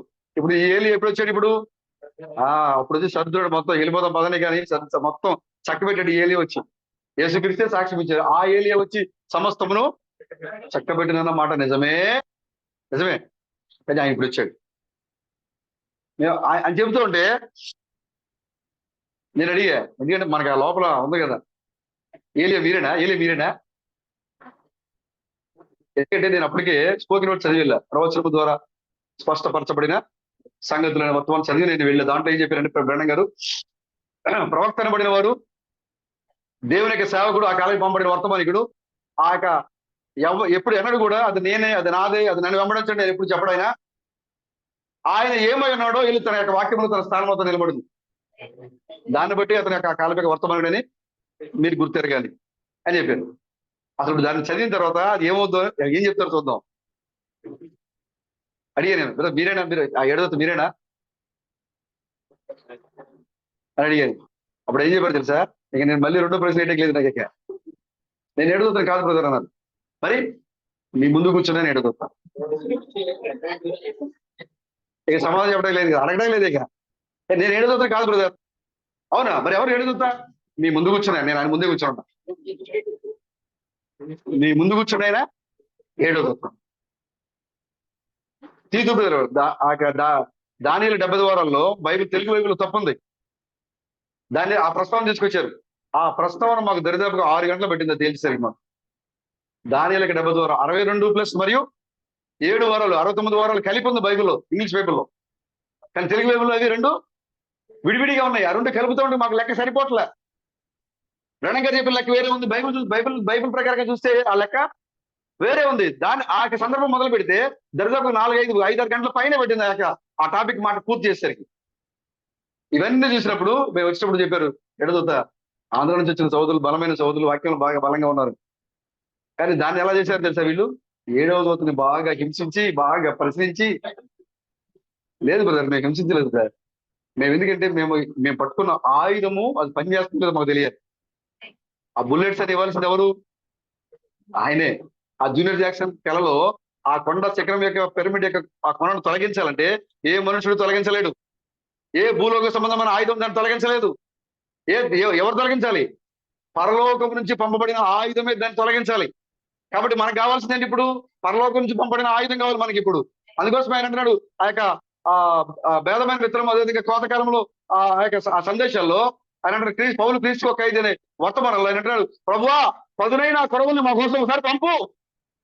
బ్రహ్మం గారు ప్రార్థన చేస్తున్నారు, పదునైన కొడవల్ని మా కోసం నీవు పంపు. హెజ్కేలు అడుగుతున్నాడు, ఓ ఖడ్గమా, ఓ నువ్వు లే. ఆ ఖడ్గము లేచి వస్తుందంట, అది తడతల మెరుస్తుందంట ఖడ్గము. ఓ నువ్వు కుడి పక్కకి తిరుగు, ఎడం పక్కకి తిరుగు. ఎందుకంటే ఆ ఖడ్గం ఎక్కడి నుంచి వస్తుంది? మరి మనకి రావాల్సిన ఆ యొక్క ఆయుధము పరలోకం గురించి రావాలి. ఒకవేళ మన సొంతగా వివరిస్తే అది తప్పైపోద్ది. అందుకోసమే ఇక్కడికి వచ్చిన తర్వాత సగం సగం జ్ఞానంతో ఏం అయి ఉండొచ్చేమో, కావచ్చేమో అని చెప్పడం మనకి ఇష్టం లేదు ఎప్పుడు కూడా. అని ఎప్పుడు చెప్పడం మనకి ఎప్పుడు కూడా కృష్ణంగా చెప్పారు, ఏ ఒక విశ్వాసి వాక్యాన్ని ఎప్పుడు కూడా బహుశా అయిండొచ్చేమో అని నమ్మలేడట. అవును వేలు పెట్టి ఇది అవును అని నమ్ముతాడంట ఆయన. హల్లెలూయా. కాబట్టి మేము కూడా అక్కడ వేలు పెట్టి అవును ఈ యొక్క లేఖనము వేలూరులో ఉన్న ఆయన 7వ దూత వర్తమానమే ఈ ఒక వర్తమానం అని చెప్పాలి అంటే ఆ వర్తమానం అంటే పూర్తిగా మాకు తెలియదు. అందుకోసమే అక్కడ ఆయన అంతసేపు 10 రోజులు మేము గట్టిగా అడిగి మరి తెలుసుకున్నాం. మేము అక్కడ చివరికి 1 రోజుల తర్వాత మేము వెళ్దామని ఆలోచన మాకు లేదు. 6 రోజులు అయిపోయింది. అప్పటికే మాకు పిలిచి చెప్తున్నారు, మీరు ఈసారికి వెళ్ళండి, మళ్ళీ ఒక 10 రోజుల తర్వాత మళ్ళీ రండి. ఏదో చెప్తున్నారు అంటే వెళ్ళడం ఇష్టం లేదు, వాక్యం అలా ఉంది. అందుగా మమ్మల్ని ఆ వాక్యం మమ్మల్ని దేవుడు నడిపించాడు. అక్కడ విచక్షణ అంటే అది ఏమై ఉందో తెలుసుకోవడము, ప్రవర్తించడము, మన యొక్క స్థితిని మనం ఎరిగి ఉండటము, మన యొక్క స్థానాన్ని మనం తెలుసుకోవడము. అది ఎక్కడి నుంచి రావాలి? హృదయం నుంచి రావాలి. నీ శరీర సంబంధమైన కార్యం కాదు అది. అయితే చూడండి, శరీరానికి 5 ఇంద్రియాలు ఉన్నాయి, ఆత్మకి కూడా 5 ఇంద్రియాలు ఉన్నాయి. చూడండి, ఇది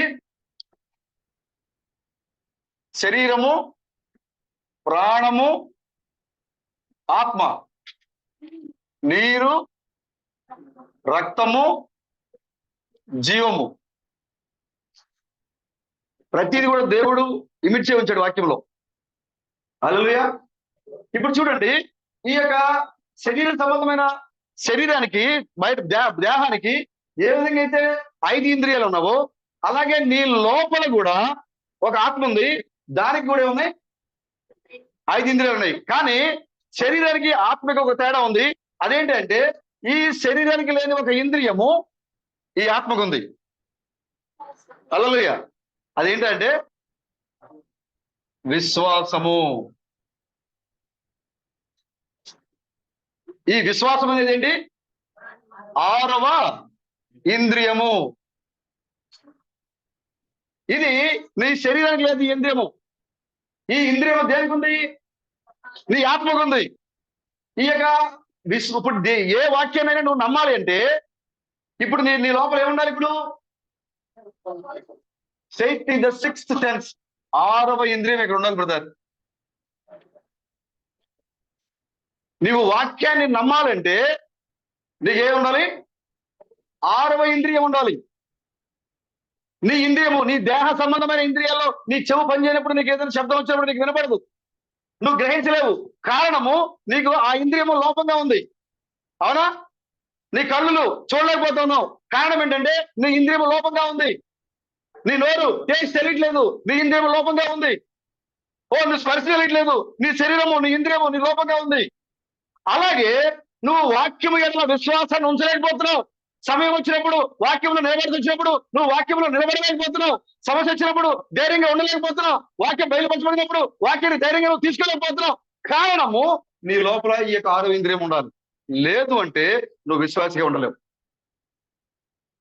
నీ లోపల నీ ఆత్మకి ఎక్కడ ఉండాలి? ఈ యొక్క ఇంద్రియము లోపల ఉండాలి. నీ దేహానికి ఏదైతే కన్ను ఉందో ఇదే ద్వారము. నీ దేహానికి ద్వారం ఏంటి? నీ దేహానికి ద్వారం ఏంటి తెలుసా? నీ దేహానికి కూడా ద్వారం ఉంది. నేరుగా నీ కంటితో చూసేది నేరుగా ఎక్కడికి వెళ్ళిపోద్ది? నీ హృదయం లోపలికి వెళ్ళిపోద్ది. నీ యొక్క హృదయానికి ద్వారము నీ కన్నే నీ యొక్క హృదయ ద్వారము.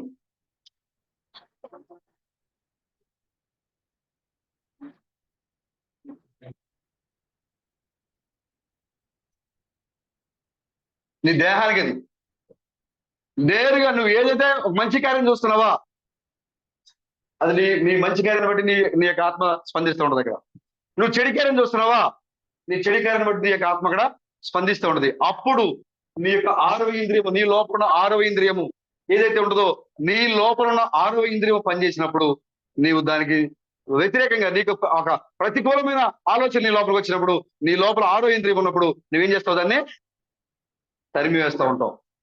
అందుకోసమే కృష్ణ చెప్పింది, కృష్ణ చెప్పింది, నీ హృదయము, నీ నోరు ఎప్పుడు కూడా వాక్యముతో నింపబడి ఉండాలి. ఇదంతా కూడా ఎలా ఉండాలి?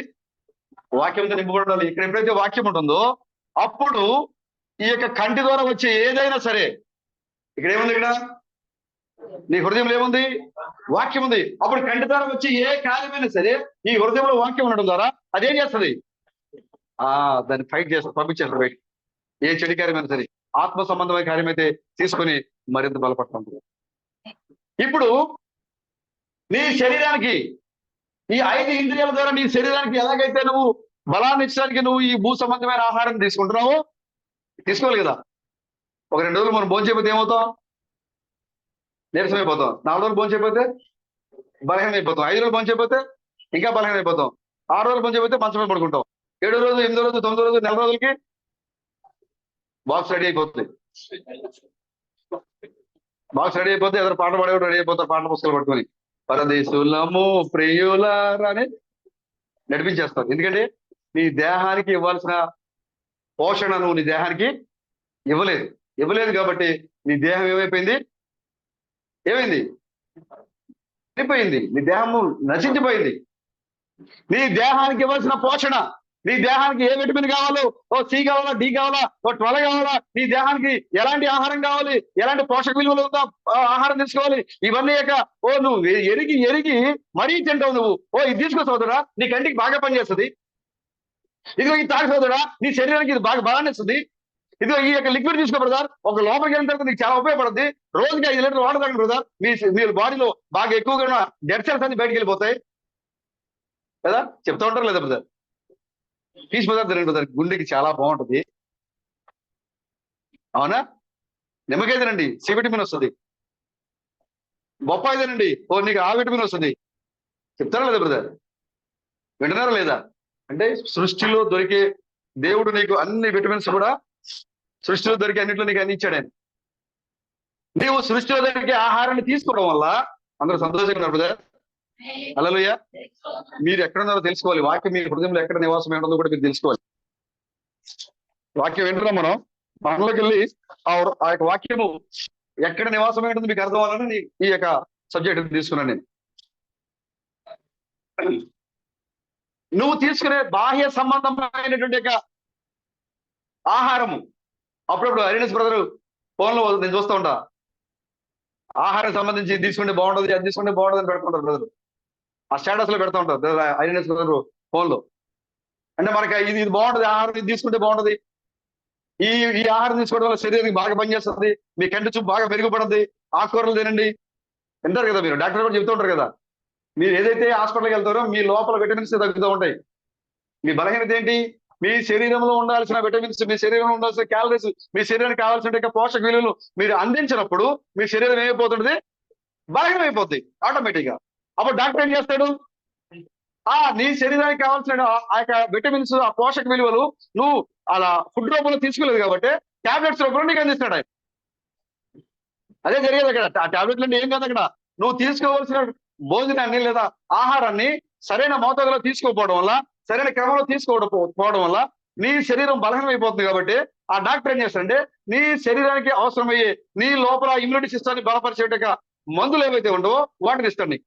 వాటి ద్వారా నీకు శరీరం మరలా స్వస్థపడుతుంది. అప్పుడు నువ్వు ఆరోగ్యంగా ఉంటావు. ఎలాగైతే శరీరానికి నువ్వు ఆహారం అందించాలో ప్రతిరోజు, అవునా, లిక్విడ్ అందించాలి, మామూలు డైట్ కూడా తీసుకోవాలి. అన్ని రకాల డైట్ తీసుకుంటేనే శరీరం బాగుంటుంది. అవునా? ప్రతిరోజు అందించాలి. ఏం బ్రదర్ ప్రతిరోజు ఏం అందిస్తాం బ్రదర్? తినేకడ మనం ఎవరైనా చెప్తాం అన్నమాట. ఇప్పుడు ఏం ప్రతిరోజు తినాలి బ్రదరు అంటారా ఎవరన్నా? అనరు. నీ శరీరానికి ఎలాగైతే ప్రతిరోజు ఆహారం అందించాలో, ఈ 5 ఇంద్రియాల ద్వారా ఈ శరీరం ఎలాగైతే పనిచేస్తుందో, అలాగే నీ ఆత్మకు కూడా నువ్వేం చేయాలి? వారానికి ఒకసారి అందిస్తావు ఆహారం. వారానికి ఒకసారి ఇస్తావు నీ ఆత్మకి ఆహారాన్ని. నీ శరీరానికి ఎలాగ ఇస్తున్నావు ఆహారాన్ని? నీ శరీరానికి ఎలా ఇస్తున్నావు? పొద్దున్నే, మధ్యాహ్నం, సాయంత్రం, అవసరమైతే సాయంకాలం స్నాక్స్, పడుకునే ముందు స్నాక్స్. ఎందుకంటే బాడీ మళ్ళీ నీరసం అయిపోద్దేమో. ఒకవేళ ఈ పొట్ట తినబోయి ఉబ్బుగా ఉంటే లిక్విడ్ ఇది తినలేకపోతాను, కానీ మజ్జిగ తాగుతా, జ్యూస్ తాగుతా, మంచిదే. దేనికోసం? నీ శరీర పోషణ కోసం, నీ శరీరాన్ని సంరక్షించుకోవడం కోసం. నువ్వు ప్రతి క్షణం ఏదో ఒకటి నీ బాడీకి నువ్వు అందిస్తా ఉన్నావు, ప్రతి క్షణం నువ్వు అందిస్తా ఉన్నావు ఏదో ఒకటి, ఏదో ఒక రూపంలో నీ శరీరాన్ని నువ్వేం చేస్తున్నావు? కాపాడుకుంటున్నావు. అలాగే నీ ఆత్మ బలంగా ఉండాలంటే, నువ్వు విశ్వాసంలో బలంగా ఉండాలంటే నువ్వేం చేయాలి? ఇప్పుడు నీ యొక్క ఆత్మకు కూడా కావాల్సిన ఆహారం నువ్వు అందించాలి. ఇక్కడ ఈ దేహానికైతే లోక సంబంధమైన ఆహారం అవసరం, కానీ దీనికి ఏం కావాలి? వాక్యం కావాలి. ఆత్మ బలపడాలంటే దానికి ఏం అందించాలి? వాక్యం కావాలి. నువ్వు ఎలాగైతే శరీరానికి అందించకపోతే శరీరం ఎలాగైతే నీరసం అయిపోతుందో, అలాగే నువ్వు ఆ ఆత్మకి ఆహారం అందించకపోతే ఆత్మ కూడా బలహీనం అయిపోతుంది. వారానికి ఒకసారి ప్రార్థన చేద్దాం బ్రదర్, వారానికి ఒకసారి బైబిల్ చదువుదాం. రోజు ఏం చదువుతావు బైబిల్? జాగ్రత్త చదవడం. నీ యొక్క ఆత్మ బలహీనం అయిపోతుంది. నీ ఆత్మకి అందాల్సిన పోషక విలువలు అన్ని రావట్లా.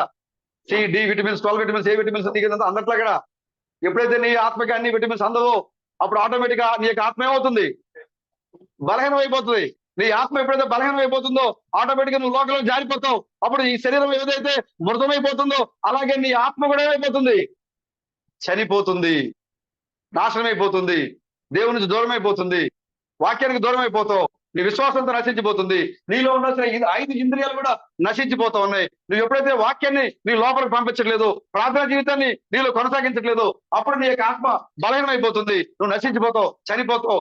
శరీరం ఏ విధంగా అయితే చనిపోతుందో అలాగే ఆత్మ కూడా నశించిపోతుంది. కాబట్టి వాక్యము నీ హృదయంలో ఎక్కడ ఉండాలంటే శరీరంలో కాదు, మనసులో కాదు, ఎక్కడ ఉండాలి?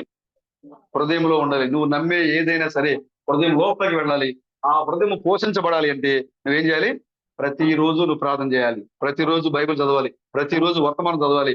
ఈ విధంగా నీ ఆత్మీయ జీవితం నువ్వు మెరుగుపరుచుకుంటూ ఉన్నప్పుడు నీ శరీరం ఏ విధంగా అయితే మరి సౌందర్యవంతంగా కనపడుతూ ఉంటుందో అలాగే నీ ఆత్మ కూడా విశ్వాసములో సన్నిధిలో, దేవుని సన్నిధిలో సౌందర్యవంతురాలుగా కనపడతారు. హల్లెలూయా. అందుకోసమే దేవుడు చెప్పాడు, దేవుడు దీన్ని చూడు. నువ్వు తెల్లబట్టలు వేసుకొచ్చావా మందిరానికి? నల్లబట్టలు వేసుకొచ్చావా? దేవుడు ఈ జోడైనా మొన్న ఆత్మ ఏ రంగు బట్టలు వేసుకొచ్చింది చూస్తాడు ఆయన. ఈరోజు భలే మ్యాచింగ్ వేసుకొచ్చింది మొన్న ఆత్మ. ఏంటి బ్రదర్ ఆ మ్యాచింగ్? వాక్యం, వర్తమానంతో పోలిక, బైబిల్కి వర్తమానానికి పోలిక. ఈ రోజు మొన్న బ్రదర్ తన యొక్క ఆ ఆత్మకి సి విటమిన్ ఇచ్చాడు బ్రదర్, ఆకుకూరలు అందించాడు బ్రదర్. దేవుడు చూసేది దేనిది? నీ ఆత్మనే చూస్తాడు ఆయన. కాబట్టి నీ యొక్క నీ చెవుల ద్వారా వినే ప్రతి ఒక్క మాట నీ హృదయంలోకి వెళ్తుందా? చెవి దగ్గర ఆగిపోతుందా? మనసు దగ్గర ఆగిపోతుందా? నువ్వు ఎక్కడున్నావు? నువ్వు శరీర సంబంధిగా ఉన్నావా? ప్రాణ సంబంధిగా ఉన్నావా? ఆత్మ సంబంధిగా ఉన్నావా? నువ్వు ఎక్కడున్నావు నువ్వు తెలుసుకోవాలి. ఈ యొక్క నీతీకరణము, శుద్ధీకరణము, పరిశుద్ధాత్మ బాప్తిసము. ఇక్కడ 3వది వాక్యము. హల్లెలూయా. కాబట్టి చూడండి, నీతీకరణము లూథర్, శుద్ధీకరణము వెస్లీ, పరిశుద్ధాత్మ బాప్తిసము క్రీస్తు మేడం, లోపల వాక్యము 4వ జీవవర్తమానం క్రీస్తు థామస్. ఇప్పుడు ఇక్కడ వాక్యాన్ని ఉంటారు సహోదరుడా. ఆ వాక్యము నీ ఆత్మ బలంగా ఉండాలంటే శరీరానికి నువ్వు ఎలాగైతే ప్రతి దినములు ఆహారం అందిస్తావో అలాగే ఆత్మ కూడా నీకు బలంగా ఉండాలంటే, ఆత్మ కూడా ఆనందంగా ఉండాలంటే, ఆత్మ కూడా సంతోషంగా గంతులు వేయాలంటే నీవు ఆత్మ కూడా వాక్యాన్ని అందించాలి. పర్వాలేదు కదా, నేను మన చదివాక 4 అధ్యాయాలు బైబిల్ ఓపెన్ చేసి మనం 4 అధ్యాయాలు చదివా, మళ్ళీ వారం చదువుతావా? ఈ లోపు నీ ఆత్మ ఏమైపోతుంది? సి విటమిన్ లోపం వస్తుంది బ్రదర్, జాగ్రత్త. వారానికి ఒకసారి బైబిల్ చదువుతున్నారా? విటమిన్ లోపాలు వస్తాయి. 4 వారాలు, 3 వారాలు, 5 వారాలు, చివరికి నాశనమే, పాటే, బాక్సే. ఇప్పుడు మీ ఆత్మను పోషించుకోండి. ఎలా అంటే వర్తమానం చదువుడు ద్వారా, వర్తమానాన్ని వినుడు ద్వారా. చూడండి, టేపుల్లో ఆయన జీవం ఉంది. స్పష్టంగా చెప్పారు. మీరు ఈ టేపుల్ని మీరు ఏమాత్రం కూడా మార్చొద్దు. దాంట్లో ఏది ఉందో ఉన్నది ఉన్నట్లుగానే మీరు టేపుల్ని మీరు బయటికి పంపించండి. ఇది ప్రపంచవ్యాప్తంగా వెళ్ళాలి. ఇది వెళతాయి, ప్రతి భాషలోనికి ఇవి తర్జుమా చేయబడతాయి. కృష్ణ గారు ముందే చెప్పారు, ఇది ప్రపంచంలో ఉన్న ప్రతి భాషలోనికి తర్జుమా చేయబడతాయి. ఈవెన్ దక్షిణాఫ్రికాలో ఉన్న మారుమూల ప్రాంతాలకు వెళ్ళిపోయింది ఈ వర్తమానం. అమెరికా దేశంలో ఆయన స్వరం గర్జించింది, ఎక్కడైతే గర్జించిందో అక్కడ వాళ్ళందరూ నమ్మలేదు. కానీ చిన్న చిన్న పల్లెటూరులు, ట్రైబల్ ఏరియా, ఆగా అసలు ఎలాంటి సౌకర్యం లేని యొక్క ప్రాంతానికి, మారుమూల ప్రాంతాలకి ట్యాబుల రూపంలో, క్యాసెట్ల రూపంలో, టేప్ రికార్డులతో పాటుగా, సీడీలతో పాటుగా, సీడీలు ఉన్నప్పుడు సీడీ ప్లేయర్స్, ఇప్పుడు ఇక ట్యాబ్లు ఇచ్చేస్తున్నారు అక్కడ ఆ ప్రాంతంలో. కారణము క్రీస్తు బ్రహ్మం యొక్క దర్శనములో అక్కడ ఉన్న పౌరమే వాక్యాన్ని ఎక్కువ తీసుకుంటుంది. ఇక్కడ మారుమూల ప్రాంతాలకు వెళ్ళిపోయింది, అన్ని భాషలకి వర్తమానం వెళ్ళిపోయింది. ఫలాని భాషలో మెసేజ్ లేదని చెప్పడానికి లేదు, అన్ని భాషలకు వెళ్ళిపోయింది. ఏ భాషలో ఉన్నా ఎక్కడున్నా సరే మీరు దాన్ని మార్చొద్దు. కారణం ఏంటంటే ఈ యొక్క టేపుల్లో ఏముంది, జీవం ఉంది అని చెప్పారు. ఆయన కలిసి ఇలా ఇదైనా ఆ సమయం అనే వర్తమానంలో చెప్తున్నారు. ఆయన దర్శనంలో చూస్తున్నప్పుడు ఆయన ముందు ఒక కూరగాయల బండి వచ్చి నిలబడింది అక్కడ. దాంట్లో అన్ని రకాల కూరగాయలు ఉన్నాయి అక్కడ, అవన్నీ కూడా తాజాగా ఉన్నాయి. ఆ బండి మీద చాలా తాజా కూరగాయలు ఉన్నాయి అక్కడ. ఆయనకి అర్థం కాలేదు, ఎందుకు నా ముందుకు వచ్చి ఈ బండి నిలబడింది అని చూస్తా ఉన్నాడు నా కూరగాయల బండి ముందు. అప్పుడు ఒక స్వరం వినబడింది, ఓ ప్రణం, ఈ తాజా వర్తమానాలు ఇవన్నీ కూడా, ఈ యొక్క కూరగాయలన్నీ కూడా నువ్వు ఏం చేయాలి, పాడుకోకుండా స్టోర్ చేసి ఉంచు, ఒక కూలింగ్ ప్లేస్ లో ఒక భద్రం చేసి ఉంచు వాటిని. అవి ఎంత ఫ్రెష్ గా ఉండగలవో అంత ఒక అనువైన స్థలంలో వాటిని స్టోర్ చేసి ఉంచు అని చెప్పాడు. ఆ స్వరం చెప్పింది. అప్పుడు క్రిస్ వెంకట గారు అప్పుడు అర్థం కాలేదంట ఆయనకి. తర్వాత ఆ యొక్క క్యాసెట్లు రికార్డ్ చేసి వాటిని పంచుతూ ఉన్నప్పుడు ఐలరా ఇది నా సమయంలో చెప్తున్నారు, నాకు అప్పుడు అర్థం కాలేదు కానీ ఆయన ఆ రోజున దర్శనంలో నాకు చూపించిన తాజా ఆహారము, తాజా కూరగాయలు భద్రం చేయమని దేవుడు చెప్పాడు. ఆ తాజా ఆహారమే ఇప్పుడు ఈ యొక్క వర్తమానమై ఉన్నది. ఈ క్యాసెట్లు ఉన్నాయి, ఈ క్యాసెట్లలో జీవం ఉంది, దేవుని స్వరం ఉంది. ఆ క్యాసెట్లలో ఆయన కనుమరుగైపోయారు కానీ ఆ స్వరం ఇంకా దొరికిస్తూనే ఉంది ఈ భూమి మీద. ఆ స్వరం దొరుకుతూనే ఉంది. కారణము అది దేవుని యొక్క స్వరం, అది దేవుని స్వరము. కాబట్టి మీరు దీంట్లో ఏది కూడా తీయొద్దు, ఏది మీరు కలపొద్దు. హల్లెలూయా. ఇప్పుడు నువ్వు ఆ వర్తమానం వింటున్నప్పుడు, ఆ వర్తమానం చదువుతున్నప్పుడు ఆ యొక్క దేవుని స్వరము నీ లోపలికి వస్తా ఉంది. ఆ దేవుని స్వరము నీ లోపలికి వచ్చినప్పుడు నీ ఆత్మ బలపడతా ఉంది, సంతోషపడతా ఉంది, గంతులు వేస్తా ఉంది. బలంగా ప్రతిదినము నువ్వు ఒక వాక్యాన్ని అందించడం ద్వారా నీ లోపల మరింతగా గడిచిన కాలం కంటే ఈ కాలము మరింతగా నీ ఆత్మ విశ్వాసంలో బలపడతా ఉంది. అప్పుడు నీ యొక్క ఆరోగ్యం ఏం చేస్తుంది, పనిచేయడం ప్రారంభం చేస్తుంది. నువ్వు 4 రోజులు భోజనం మానేసావు అనుకోండి, నీ శరీరం సహకరిస్తుందా? చేతులు ఏం చేస్తే నువ్వు లేపి పెట్టాలి. ఇప్పుడు ఎందుకని బలహీనం వచ్చేసింది, నీ శరీరమే నీకు సహకరించట్లా. అలాగే నువ్వు వాక్యానికి దూరం అయిపోతే, సంఘానికి దూరం అయిపోతే, వాక్యం వల్ల నువ్వు దూరం అయిపోతే నీ ఆత్మ కూడా ఏమైపోతుంది, బలహీనం అయిపోతుంది. మరొక సహోదరు యొక్క సహాయం నీకు అవసరం అవుతుంది. కాబట్టి ప్రియమైన సహోదరులారా, మీరు వాక్యంలో మీరు ఆత్మకి బలంగా ఉండండి. మీ యొక్క లోపల ఉన్న ఆత్మకి మీరు ఆహారాన్ని అందించండి. ఒక రోజు కాదు, 2 రోజులు కాదు, ప్రతి క్షణము నీ శరీరానికి ఎలాగైతే అందిస్తావో లోపల ఉన్న నీ యొక్క ఆత్మ కూడా నువ్వు అలాగే ఆహారాన్ని అందించాలి. ఆ ఆహారము వాక్యమై ఉంది. హల్లెలూయా. దేవునికి స్తోత్రం కలుగును గాక. సరే, మంచిది. యెహోవా దేవుడు అబ్రహాము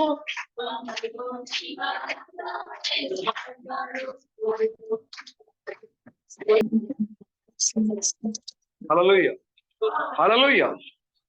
పరిశుద్ధ గ్రంథములో సౌలు యొక్క ఉపపత్ని, సౌలు యొక్క భార్యలో ఒక భార్య రిస్పా. విన్నారా పేరు? చదివారా? రిస్పా.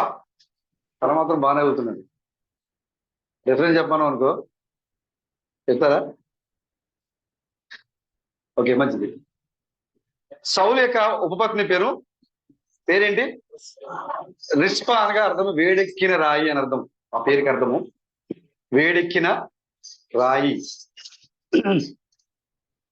దేవుడు సౌలు దావీదుని తరుగుతున్నప్పుడు దావీదు తమ యొక్క శత్రువులందరూ నిర్మూలన చేసిన తర్వాత సౌలు యొక్క కుమారులు అందరూ కూడా చంపేశాడు. దేవుని యొక్క మాట ప్రకారంగా దావీదు సౌలు యొక్క కుమారులందరూ కూడా చనిపోయారు. అందులో ఈ యొక్క రిస్పాకి 7 కుమారులు ఉన్నారు. ఈ రిస్పాకి 7 కుమారులు ఉన్నారు. ఆ దావీదు మాట చొప్పున ఈ రిస్పా యొక్క 7 కుమారులు కూడా చనిపోయారు, చంపేశారు. వాళ్ళని సమాధి చేయకూడదు, అలాగే వదిలేయాలి. ఎక్కడో ఒక బహిరంగ ప్రదేశంలో వారిని చంపేస్తే వారి యొక్క శరీరాలు బయట ఉన్నాయి. ఈ యొక్క తల్లి రిస్పా తన బిడ్డల ఎడల ఎలాంటి ప్రేమను కలిగిందో చూడండి. ఆమె తన బిడ్డల్ని కాపాడుకోవడానికి ప్రయత్నం చేసింది, కానీ కాపాడుకోలేకపోయింది. బిడ్డలు మొత్తాన్ని చంపేశారు, మగ ఆ పిల్లలందరినీ కూడా చంపేస్తే వారి యొక్క శరీరాలు బయట బహిరంగ ప్రదేశంలో బయటపడేస్తున్నాయి. ఆకాశ పక్షులు వచ్చి శరీరాలను తీసుకొని పోయి తినడానికి వస్తా ఉన్నప్పుడు తల్లి అక్కడే కూర్చొని బిడ్డల యొక్క శరీరాలు ఏ ఆకాశ పక్షులకి వెళ్ళిపోకుండా, బిడ్డల యొక్క శరీరాలు ఆకాశ పక్షులు వచ్చి అపవిత్రం చేయకుండా 4 నెలల పాటు శవాల దగ్గరే కూర్చొని ఉంది. బతుకున్న కుమారుల దగ్గర కాదండి, ఎవరి దగ్గర? చనిపోయినటువంటి శవాలు, 7 చనిపోయినటువంటి శవాలు ఉన్నాయి ఇక్కడ. చనిపోయిన శవాల దగ్గరే కూర్చొని ఆమె ఆ పక్షులు వచ్చి ఆ శరీరాలు తిరిగిపోకుండా ఏం చేసింది? ఆమె కాపాడుతూ పక్షులు తోలుతూ, గదే పనే కాదు. ఆ బహిరంగ ప్రదేశంలో ఆహారం ఉంటే పక్షులు ఆగుతాయా? ఏదో ఒక రూపంలో ఎగిరి వస్తుండే. కానీ ఆ తల్లి ఆ 4 కుమారుల యొక్క శరీరాలను కూడా ఏ ఆకాశ పక్షి ముట్టుకోకుండా ఆమె వాటిని తోలుతూ అక్కడే కూర్చుందండి. ఆ తర్వాత రాజుకు తెలిసింది ఈ విషయం, దావీదుకు. రిస్పా 4 నెలలుగా తమ బిడ్డల యొక్క శరీరాల్ని ఆకాశ పక్షులు తీసుకుని పోకుండా ఆమె కాపాడుతూ ఉంది. బిడ్డల శవాల దగ్గరే, శరీరాల దగ్గరే ఆమె అక్కడే కూర్చొని ఉంది అని దావీదుకు ఆ వర్తమానం వచ్చినప్పుడు, అప్పుడు దావీదు పంపించాడు మనుషుల్ని, మీరు వెళ్ళి ఆ యొక్క 7 కూడా మీరు తీసుకొని వెళ్ళి సమాజ కార్యక్రమం చేయండి. అప్పుడు ఆమె 4 నెలల ఫలితము తమ యొక్క బిడ్డల్ని తీసుకొని పోయి ఆమె సంప్రదాయ ప్రకారంగా ఒక ఇజ్రాయేల్ యొక్క రాజు చేత ఆజ్ఞతో తన యొక్క బిడ్డల యొక్క దహన సంస్కారాలు తీసుకున్నాను. స్వయంగా చెప్తున్నారు, బిడ్డలు ఎడల కుటుంబంలో తల్లిదండ్రులు అలాంటి అక్కర కలిగి ఉండాలి. బ్రతికున్నప్పుడే కాదు రిస్పా చనిపోయిన తర్వాత కూడా తన బిడ్డలు ఎడల అక్కర కలిగి ఉన్నాను. అలాంటి తల్లిదండ్రులు ఉండాలి. అలాంటి తల్లిదండ్రులే నేటి యొక్క క్రైస్తవ సంఘాల్లో అవసరం. వారి యొక్క బిడ్డల్ని వాక్య భయభక్తుల్లో పెంచే యొక్క తల్లిదండ్రులే నేటి క్రైస్తవ సంఘాల్లో ఎంతో అవసరము. 4 నెలల పాటు ఆహారం లేదు, ఏదో ఒకటి తింటూ ఆ 4 నెలల పాటు అక్కడ బహిరంగంగా తమ బిడ్డల యొక్క శరీరాన్ని కాపాడుతూ చివరికి రాజు దావీదు చేత ఆజ్ఞతో తమ బిడ్డల యొక్క శరీరాన్ని ఆకాశ పక్షులకు అంకితం కాకుండా సంప్రదాయ ప్రకారంగా, యూదుల యొక్క ఆచార ప్రకారంగా ఆమె వారి యొక్క దహన సంస్కారాలు చేసుకుందాం. కేవలము ఆమె యొక్క ఓర్పు, పట్టుదల, తమ బిడ్డల తమకున్న ప్రేమ. ఆమె బట్ మీరు కూడా మీ బిడ్డల ప్రేమను కలిగి ఉండాలి, అక్కర కలిగి ఉండండి. వాక్యములో వారు నడిపించడంలో, వాక్యాన్ని గౌరవించడంలో, వాక్యాన్ని ప్రేమించడంలో మీరు ఆ విధంగా మీ బిడ్డలు మీరు నడిపించండి. అదేవిధంగా బిడ్డలు కూడా బైబిల్ పౌలు గారు చేస్తున్నారు, తల్లిదండ్రులారా మీ బిడ్డలకు కోపము రేపకుడి. తల్లిదండ్రులు బిడ్డలకు కోపం వచ్చే విధంగా ప్రవర్తించకూడదు, వాళ్ళ బిడ్డ కోపం వచ్చే విధంగా వాళ్ళు చేయకూడదు. అదేవిధంగా పిల్లలారా మీరు మీ తల్లిదండ్రులను సన్మానించుడి, లోబడి మీరు వారిని సన్మానించాలి, గౌరవించాలి. నువ్వెంత అవమానిస్తుంది, అది చాలా అవమానం. అది మీ తల్లిదండ్రులను సన్మానించండి, గౌరవించండి. అదేవిధంగా తల్లిదండ్రులు కూడా బిడ్డలు ఏం చేయాలి? కోపము రేపకూడదు. మాటికి 100 మంది ఉంటారు, అసలు నువ్వు వేస్ట్, నువ్వు ఇక్కడికి ఏమొస్తుంది? కోపం వస్తుంది. అప్పుడు వీళ్ళు కూడా ఏదో అంటారు, అప్పుడు అక్కడ ఏమవుతుంది? తగ్గువద్ది. ఆ కుటుంబంలో ప్రశాంత వాతావరణం ఉన్న కుటుంబంలో ఏమొస్తుంది? అలదడి పెరుగుతుంది, సాతానికి అవకాశం వస్తుంది అక్కడ. అందుకోసమే పౌలు గారు ముందే తల్లిదండ్రులు చెప్పారు, తల్లిదండ్రులారా మీరు మీ పిల్లలకు కోపము రేపకుడి. తల్లిదండ్రులే ముందు కంట్రోల్గా ఉండాలి. ఆ తర్వాత మీరు నవ్వుతున్నారండి బాగా, పిల్లలందరూ నవ్వుతున్నారు. అయితే పర్ల ముందు మా అమ్మడిగా చెప్పారు, మీకు కూడా చెప్పారు, మీరు మీ తల్లిదండ్రులని సన్మానించాలి, గౌరవించాలి. వారు ఏం చెప్పారు ఆ మాటకి విలువ ఇవ్వాలి, గౌరవించాలి. అప్పుడు నువ్వు దీర్ఘాయుడు అవుదుట. ఆజ్ఞలో ఒక ఆజ్ఞ అది, నీ తల్లిదండ్రులు సన్మానించడం వల్ల నీకు దీర్ఘాయు వస్తుంది. అంటే నువ్వు ఆశీర్వదించబడతావు, నీకు మరింకా ఎక్కువ రోజులు జీవించడానికి దేవుడు నీకు ఆయుష్ని ఇస్తాడు. ఎప్పుడు? నీ తల్లిదండ్రులు సన్మానించినప్పుడు. సన్మానించాలి, గౌరవించాలి. వారి యొక్క భక్తులు వారు ఏం చెప్తున్నారు అది నీ మంచి కోసం చెప్తున్నారు కాబట్టి వారిని గౌరవిస్తూ ఆ విధంగా చేయాలి. అదేవిధంగా తల్లిదండ్రులు కూడా వారిని కోపం రేపకుండా వారిని దేవుని యొక్క శిక్షలను, బోధలను వారిని పెంచాలి. కాబట్టి ఆ రిస్పా ఎలాంటి ఒక ఆమె బతికున్నప్పుడు తన బిడ్డల్ని గౌరవంగానే పెంచింది, చనిపోయిన తర్వాత కూడా తమ యొక్క బిడ్డల్ని ఆమె గౌరవంగానే వాళ్ళ యొక్క సంప్రదాయ ప్రకారంగానే ఆమె ఆ కార్యక్రమాన్ని చేసుకోగలిగింది. కేవలము రిస్పా యొక్క విశ్వాసము, ఓపిక, సహనము. తల్లిదండ్రులకి అది ఖచ్చితంగా ఉండాలి. ముఖ్యంగా తల్లిదండ్రులకి ఏముండాలి? సహనం ఉండాలి. ఎన్నిసార్లు చెప్పాలండి? ఎన్నిసార్లు అని చెప్పాలి. నువ్వు ఎన్నిసార్లు అని చెప్పాలి. వాళ్ళు ఎవరు?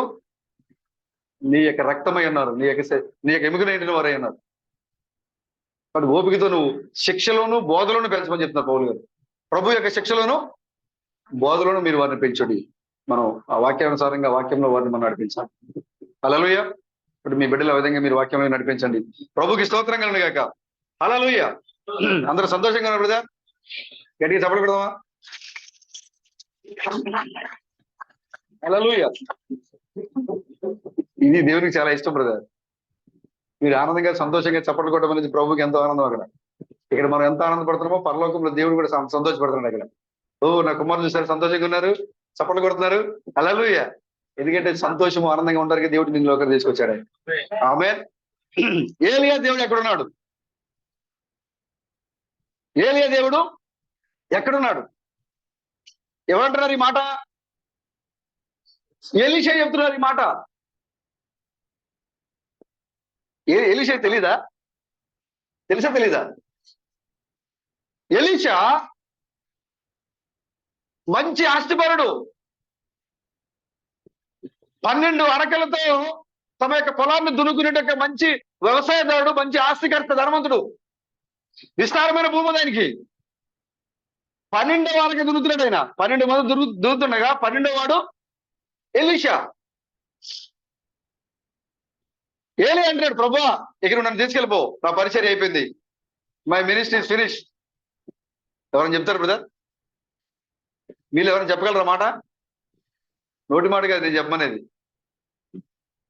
నోటి మాట చెప్పాల పౌలు. ఏలియా ఏం చేశారు? అక్కడ రాజుల్ని గద్దించాడు, యెజెబెల్ని గద్దించాడు, వాక్యానుసారంగా నిలబడాడు. అక్కడ దేవుణ్ణి కర్మేలు పర్వతం మీద బలప్రదర్శన చూపించాడు. అక్కడ తన పరిచర్య అయిపోయిన తర్వాత ఏలీ అంటాడు, ప్రభువా నా పరిచర్య అయిపోయింది.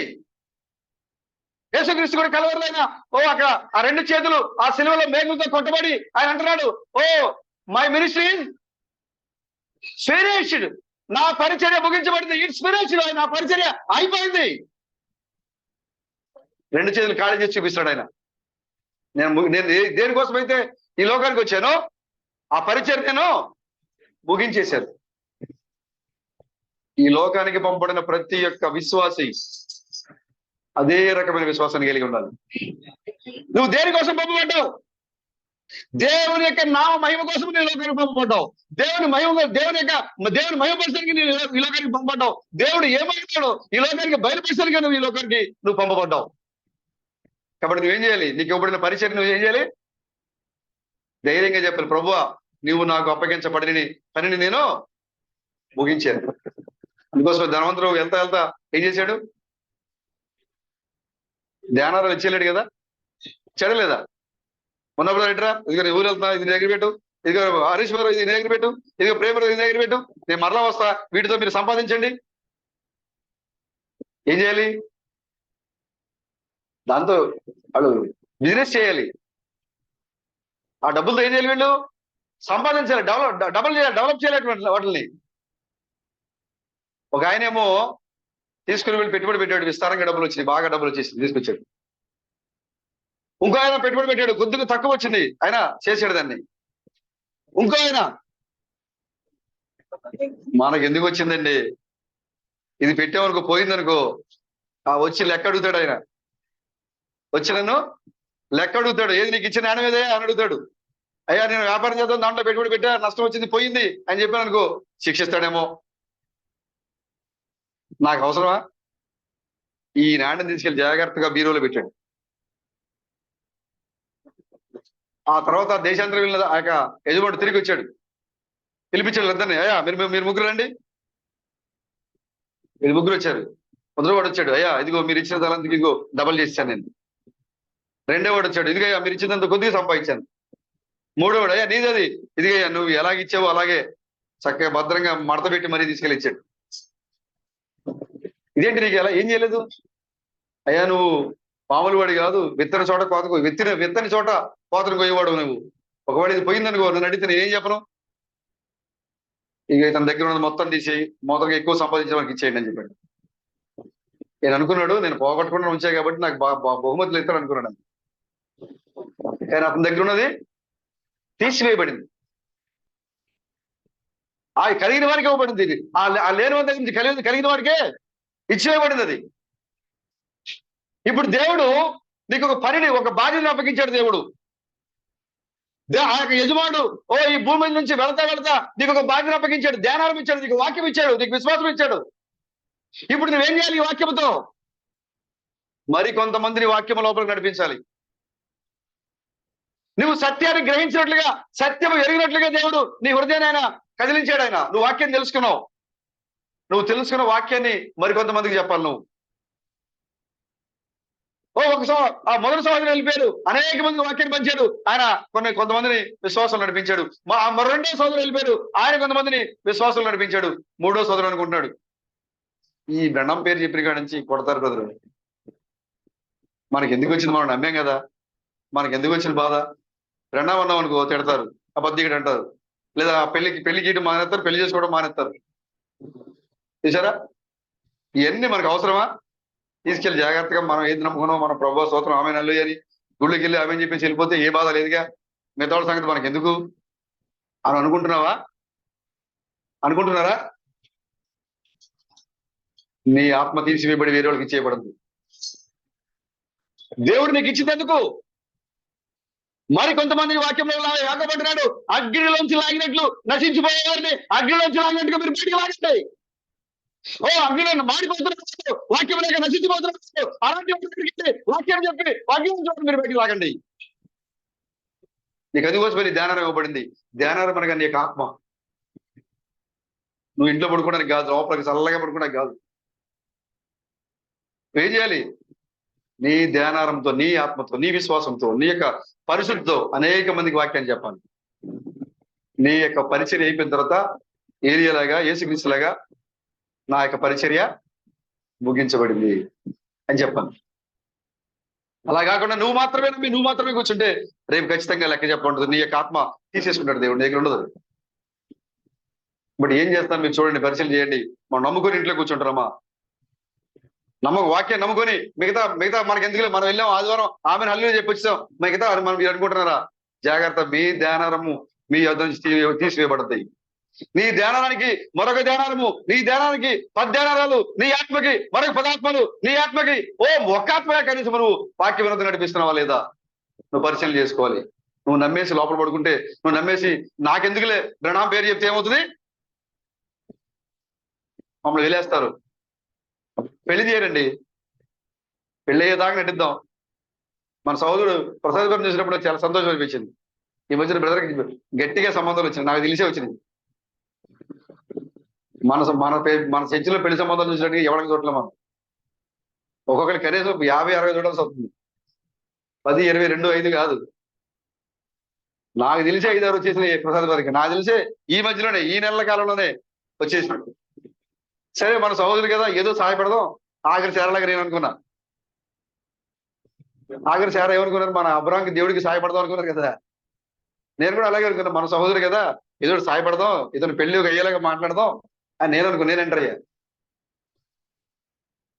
అవట్లే.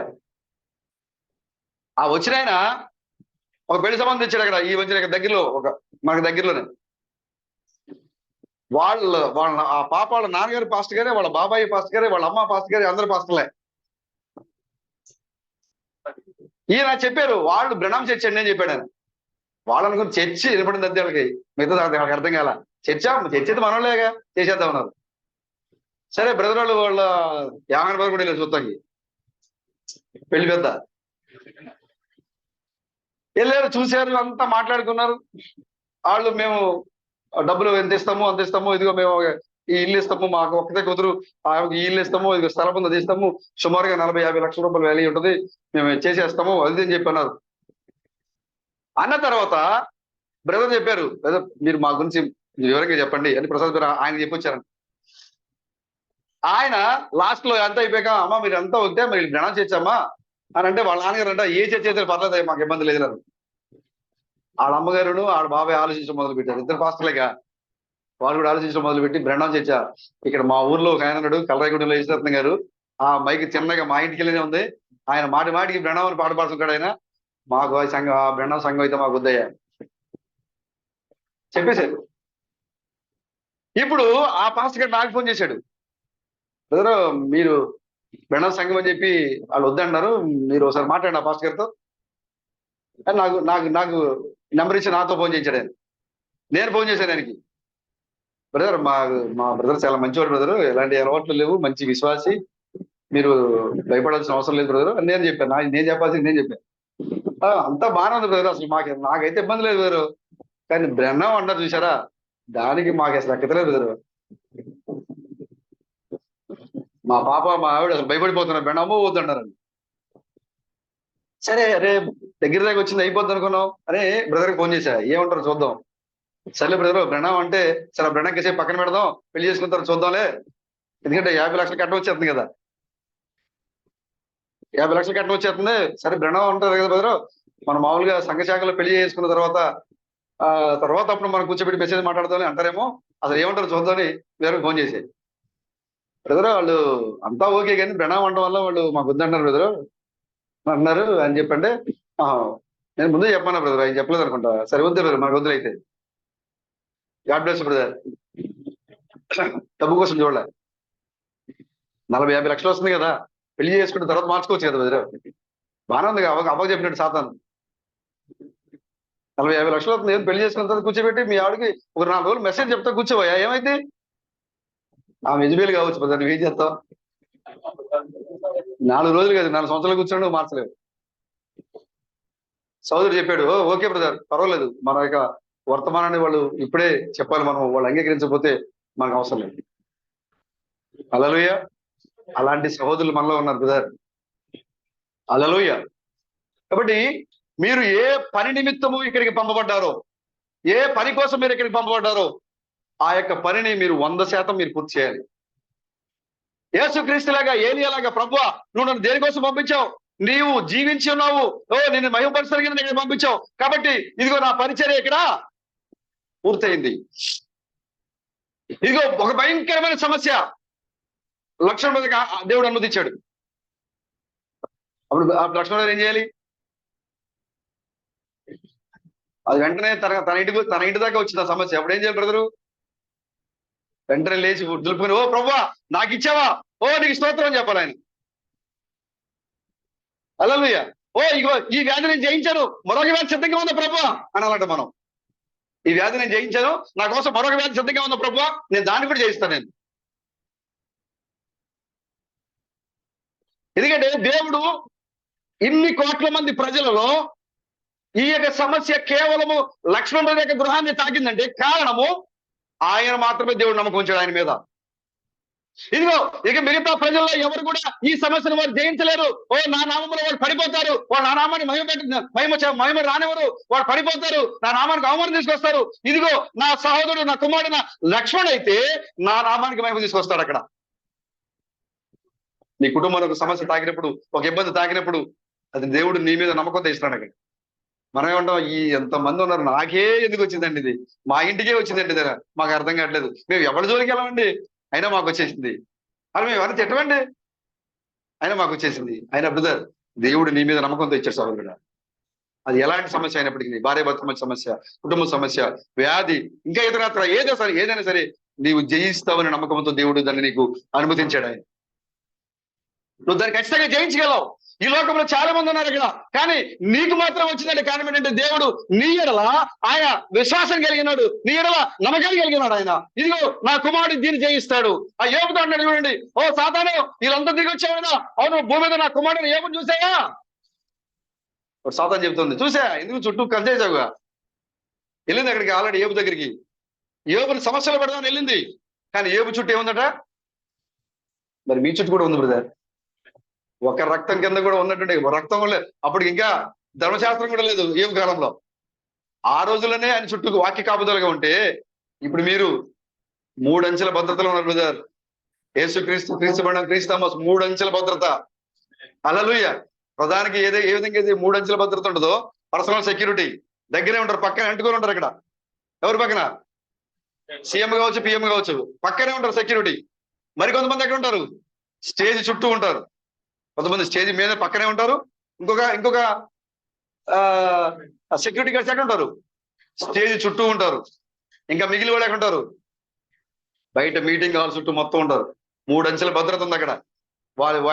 ఆయన్ని దాడి చేయడం అనేది అంత ఈజీ అయిన పనేం కాదు అక్కడ. నీ చుట్టూ కూడా 3 అంచెల భద్రత ఉంది సహోదరుడా. నీ పక్కనే ఉన్నారు తోతలు. ఎందుకంటే నువ్వు పడిపోతుంటే నీకు పాదాలకి రాయి తగలకుండా పట్టుకునే వాళ్ళే. Z category. హల్లెలూయా. అసలు నీ మీద ఏ గొడవ వాళ్ళు లేరండి. నీ పక్కనే ఉంటారు. నువ్వు పడిపోతుంటే, నువ్వు తూలిపోతుంటే వాళ్ళు పడిపోతారు తప్ప నేను మాత్రం పడినారు వాళ్ళు. అవునా? 3 అంచెల భద్రతలో ఉన్నావు నీవు. మరి అప్పుడు ఆ విధంగా యోబుకి ఆ విధంగా ఉండి ఇప్పుడు నీకు ఎలా ఉండాలి? ఇప్పుడు ఒకసారి మీరెవరో తెలుసుకొని మీ స్థానంలో కనుక మీరు నిలబడితే మీ ముందు ఏది నిలబడదు సోదరుడా. అది ఎలాంటిదైనా సరే. హల్లెలూయా. ఈ లోకంలో నీవు మాత్రమే జయించగలవని, నీవు మాత్రమే దేవునికి నామానికి మహిమ తీసుకొని రావగలవని దేవుడు సమస్యను, శోధనను ఏదైనా సరే నీ దాకా, నీ కుటుంబం దాకా దేవుడు అనుమతిస్తూ ఉన్నాడు దాన్ని.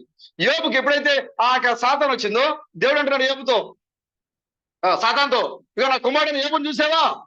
నేను చూశాను. ఆయన చుట్టూ నువ్వు వాక్యాన్ని రక్షణగా ఉంచావు కదా. వాక్యం రక్షణగా ఉండటం వల్ల నా మీద నమ్మకంగా లేడు ఆయన. ఎల్లు కావాలంటే ఆయన చుట్టూ ఉన్న నా యొక్క రక్షణ నేను తీసేస్తాను. నేను నీ ముందే నేను చెయ్యి తిట్టిస్తా నేను యోబుని అని సవాల్ చేసింది. వెళ్ళమన్నాడు దేవుడు. ఆయన చుట్టూ ఉన్న రక్షణ కవచానికి దేవుడు తీసేసాడు. సాతాను యోబు దగ్గరికి వెళ్ళింది. ఒకే రోజు ఆస్తి పోయింది, ఒకే రోజు కుమారుడు పోయాడు, ఒకే రోజు సమస్తాన్ని కోల్పోయాడు. 7 రోజులు మొత్తం ఖాళీ అయిపోయింది. బైబిల్ మీరు చూస్తే కనుక ఊజు దేశంలో యోబు లాంటి ధనవంతుడు లేడు. యోబు రోడ్డు మీద నడుచుకుంటూ వెళ్తా ఉంటే అక్కడ నాయకుల దగ్గర నుంచి యవనస్తుల వరకు ప్రతి ఒక్కరు కూడా యోబు వెళ్తా ఉంటే లేచి నిలబడి గౌరవించేవారు. అలాంటి ఒక నీతిమంతుడైన ఒక విశ్వాసి ఆయన. ధనవంతుడు, విశ్వాసి, దేశంలో కొనియాడబడుతున్న ఒక మంచి వ్యక్తి. ఇప్పుడు సాతాను అడిగింది, పర్మిషన్ అడిగింది ప్రభుని, యోబుని నాకు అప్పగించు. దేవుడు అంటాడు, చూసుకో వెళ్ళి. ఎంత నమ్మకం బ్రదర్. హల్లెలూయా. మరి యోబుకి అంత పర్మిషన్ అడిగి దేవుడు అనుమతించాడంటే యోబు మీద దేవుడికి ఎంత నమ్మకం ఉండాలి? ఏంటి దేవుడు యోబుకి సంతోషాన్ని ఇచ్చాడా? ఏమిచ్చాడు? వేదన. 7 రోజుల్లో తన కలిగిన ధనమంతా పోయింది, కుటుంబం పోయింది, శరీరం ఆరోగ్యం పోయింది. చివరికి ఎక్కడ కూర్చోండి వెళ్ళి ఆయన ఒళ్ళు దురదలకి తట్టుకోలేక, ఆ గోక్కోవడానికి కూడా స్థలము లేక తట్టుకోలేక బూడిదలో కూర్చున్నాడు. వేడి వేడి పొయ్యిలో బూడిదలో కూర్చున్నాడు. ఇలా ఆ వేడికి కొద్దిగా ఆ దురదలు కొంచెం తగ్గుతాయి ఆ వేడి బూడిదలో కూర్చోవడం వల్ల. దాంట్లో కూర్చున్నాడు. ఆయన అక్కడ కూర్చొని కూడా ప్రభు నామనే మహిమపరుస్తున్నాడు ఆయన. హల్లెలూయా. ఆయన అంటున్నాడు చూడండి, యోబు యొక్క విశ్వాసాన్ని ఇవాళ మనము యోబు యొక్క చరిత్రని గంటలు మాట్లాడుతున్నామంటే ఆ రోజు యోబు విశ్వాసం నిలబడడం వల్లనే. హల్లెలూయా. ఇప్పుడు నీ కుటుంబంలో కూడా సమస్య వచ్చింది, వ్యాధులు వచ్చింది, బాధ వచ్చింది అంటే నీకు దేవుడు ఎందుకు అనిపించి అంటే యోబులాగే నీ ఎడల దేవుడు నమ్మకం ఉంచాడు ఆయన. ఇదిగో నా కుమారుడా, రమేష్ వేదం చూడు, అతను సమస్యను ఇస్తున్నాడు, జయిస్తాడు. చూడు, సాతానా సమస్య వచ్చింది, చుట్టుముడుతూ ఉంది, కానీ సహోదరుడు వాక్యం నుంచి తప్పిపోడు. కారణము యోబు లాంటి విశ్వాస అయినప్పుడు. ఏదైనా కోల్పోగాక, ఏదైనా వచ్చి మన నుంచి వెళ్ళిపోను కాక, కానీ మనం మాత్రం వాక్యం నుంచి బయటకు వెళ్ళలేము. మనం దేనికోసం పంపబడ్డామో దానిని మనం ఎరిగి ఉన్నాం మనం. హల్లెలూయా. నువ్వు దాన్ని ఎరిగి ఉన్నప్పుడు నువ్వేమంటావు?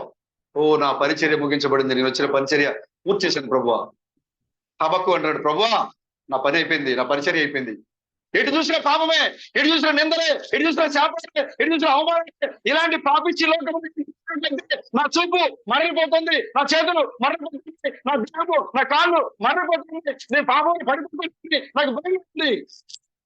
కాబట్టి నన్ను ఈ లోకం నుంచి నన్ను తీసుకెళ్ళిపో.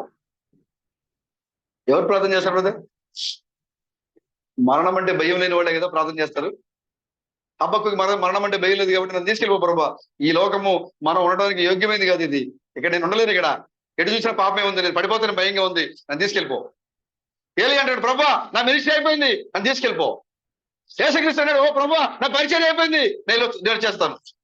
ఎవరంటారు? మరణం అంటే భయము లేని వారు అంటారు. మరణము అనగా అర్థం ఏంటంటే ఎడబాటు. స్వయంగా చెప్తున్నారు, మరణానికి కనుక నీకు డెఫినేషన్ తెలిస్తే, నీకు అర్థం తెలిస్తే అసలు నువ్వు దాన్ని భయపడవు.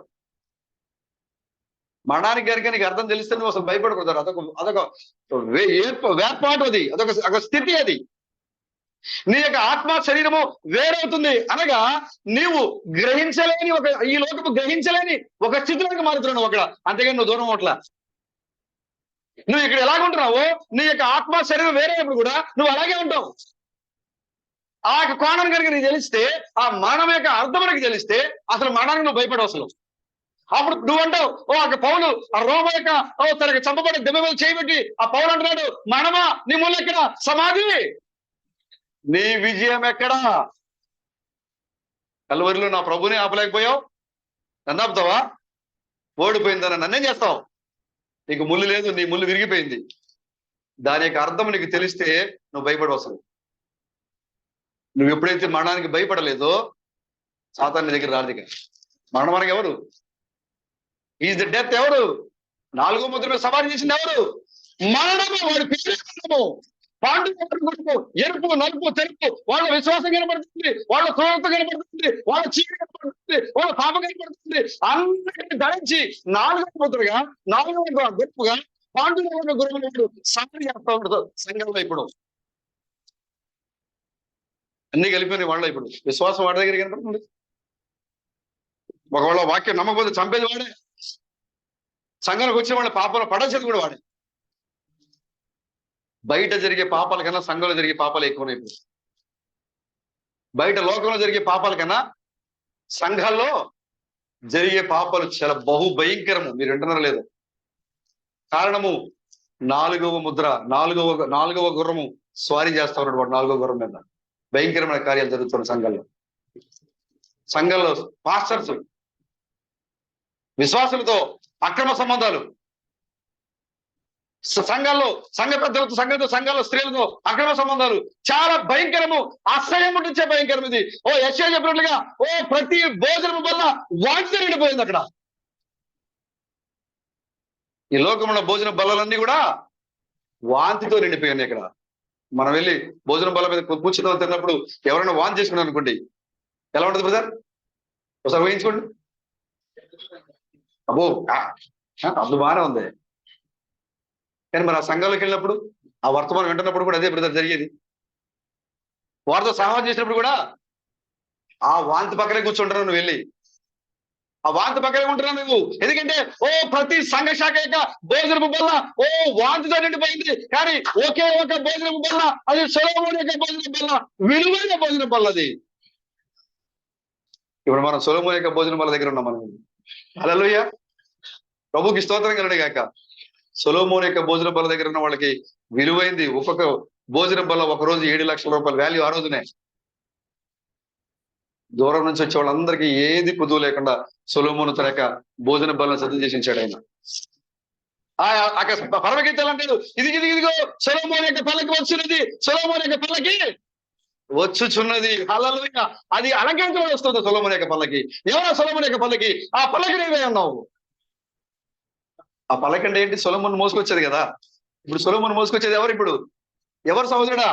సొలొమోను మోసేది ఎవరు? ఇప్పుడు గట్టిగా చెప్పడం.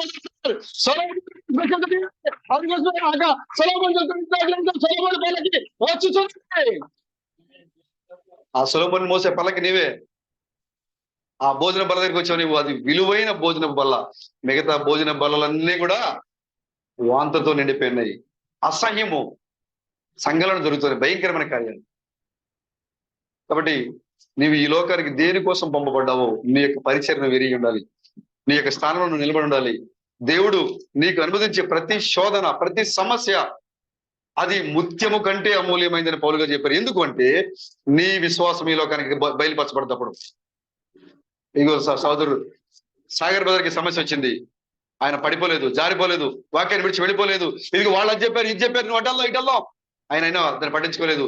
ఆయన కేవలము వాక్యం మీదే ఆధారపడినాడు. ఆయన రేపు పొద్దున మనం చెప్పుకుంటాం, సమస్య వచ్చింది, మన సాగర్ బ్రదర్ నిలబడ్డారు, దేవునికి ఆయనకి స్వస్థనిచ్చాడు ఆయన. ఆమేన్, హల్లెలూయా.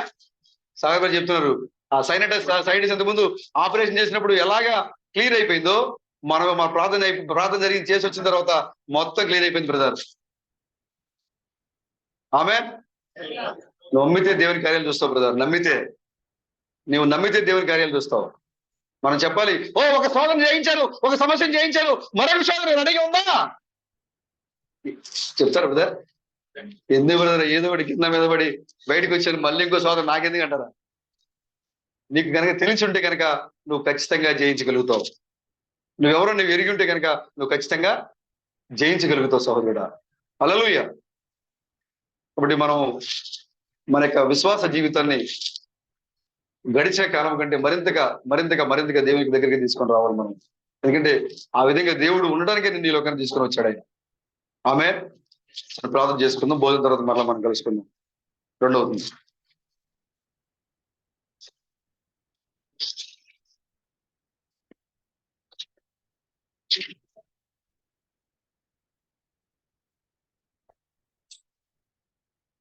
స్తోత్రం స్తోత్రం స్తోత్రం స్తోత్రం స్తోత్రం స్తోత్రం స్తోత్రం స్తోత్రం స్తోత్రం స్తోత్రం స్తోత్రం హల్లెలూయా. స్తోత్రం స్తోత్రం స్తోత్రం స్తోత్రం స్తోత్రం స్తోత్రం స్తోత్రం స్తోత్రం స్తోత్రం స్తోత్రం స్తోత్రం. మహిమగల రాజా, మహోన్నతుడా, క్రీస్తు బ్రహ్మం ప్రభువా, మీకు వందనాలు. ఈ యొక్క సమయంలో ప్రభు, మరి రెండవ దినమున మా యొక్క పరిశుద్ధ సహోదరులతో కలిసి పరలోకానికి భూలోకానికి సృష్టికర్త అయిన గొప్ప దేవుని మహిమపరచడానికి సమయాన్ని ఇచ్చావు ప్రభువా. అందుని బట్టి మీకు వందనాలు చెల్లిస్తున్నాం.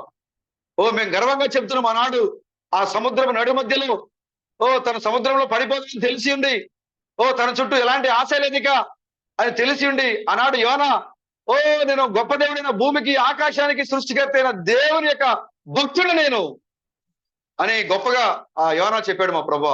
ఇప్పుడు మేము కూడా చెప్తూ ఉన్నాము, మాకు ఎలాంటి ఈ లోకంలో ఆదరణ లేదు, ఎలాంటి మరి మమ్మల్ని ఆదరించేవారు లేదు, ఎటువైపు చూసిన భయంకరమైన ఆశలు పెను తుఫాన్లు చుట్టుముట్టాడుతున్నాయి.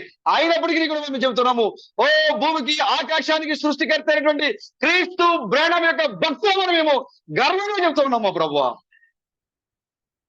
మనందరూ బలపరచండి ప్రభు మీ విశ్వాసంతో. మీరు నడిపించండి. సొలొమోను యొక్క భోజన బలను రుచి చూసే భాగ్యాన్ని మాకు ఇచ్చారు నా ప్రభువా. మమ్మల్ని ఇంకా విశ్వాసం మరింతగా మిమ్మల్ని నడిపించండి. మరలా కలుసుకునే వరకు ప్రతి ఒక్కరిని దీవించి ఆశీర్వదించి మహిమ ఘనత ప్రభావం పొందుకునమని, రాజులకు రాజుగా ప్రభువులకు ప్రభువుగా పెండ్లి కుమారుగా రాబోతున్నటువంటి మా విమోచకుడైన క్రీస్తు బ్రహ్మం యొక్క నిత్య నామంలో ఈ ప్రార్థన అడుగుతున్నాం మా ప్రభువా. ఆమేన్. మరలా కలుసుకుందాం. God bless you.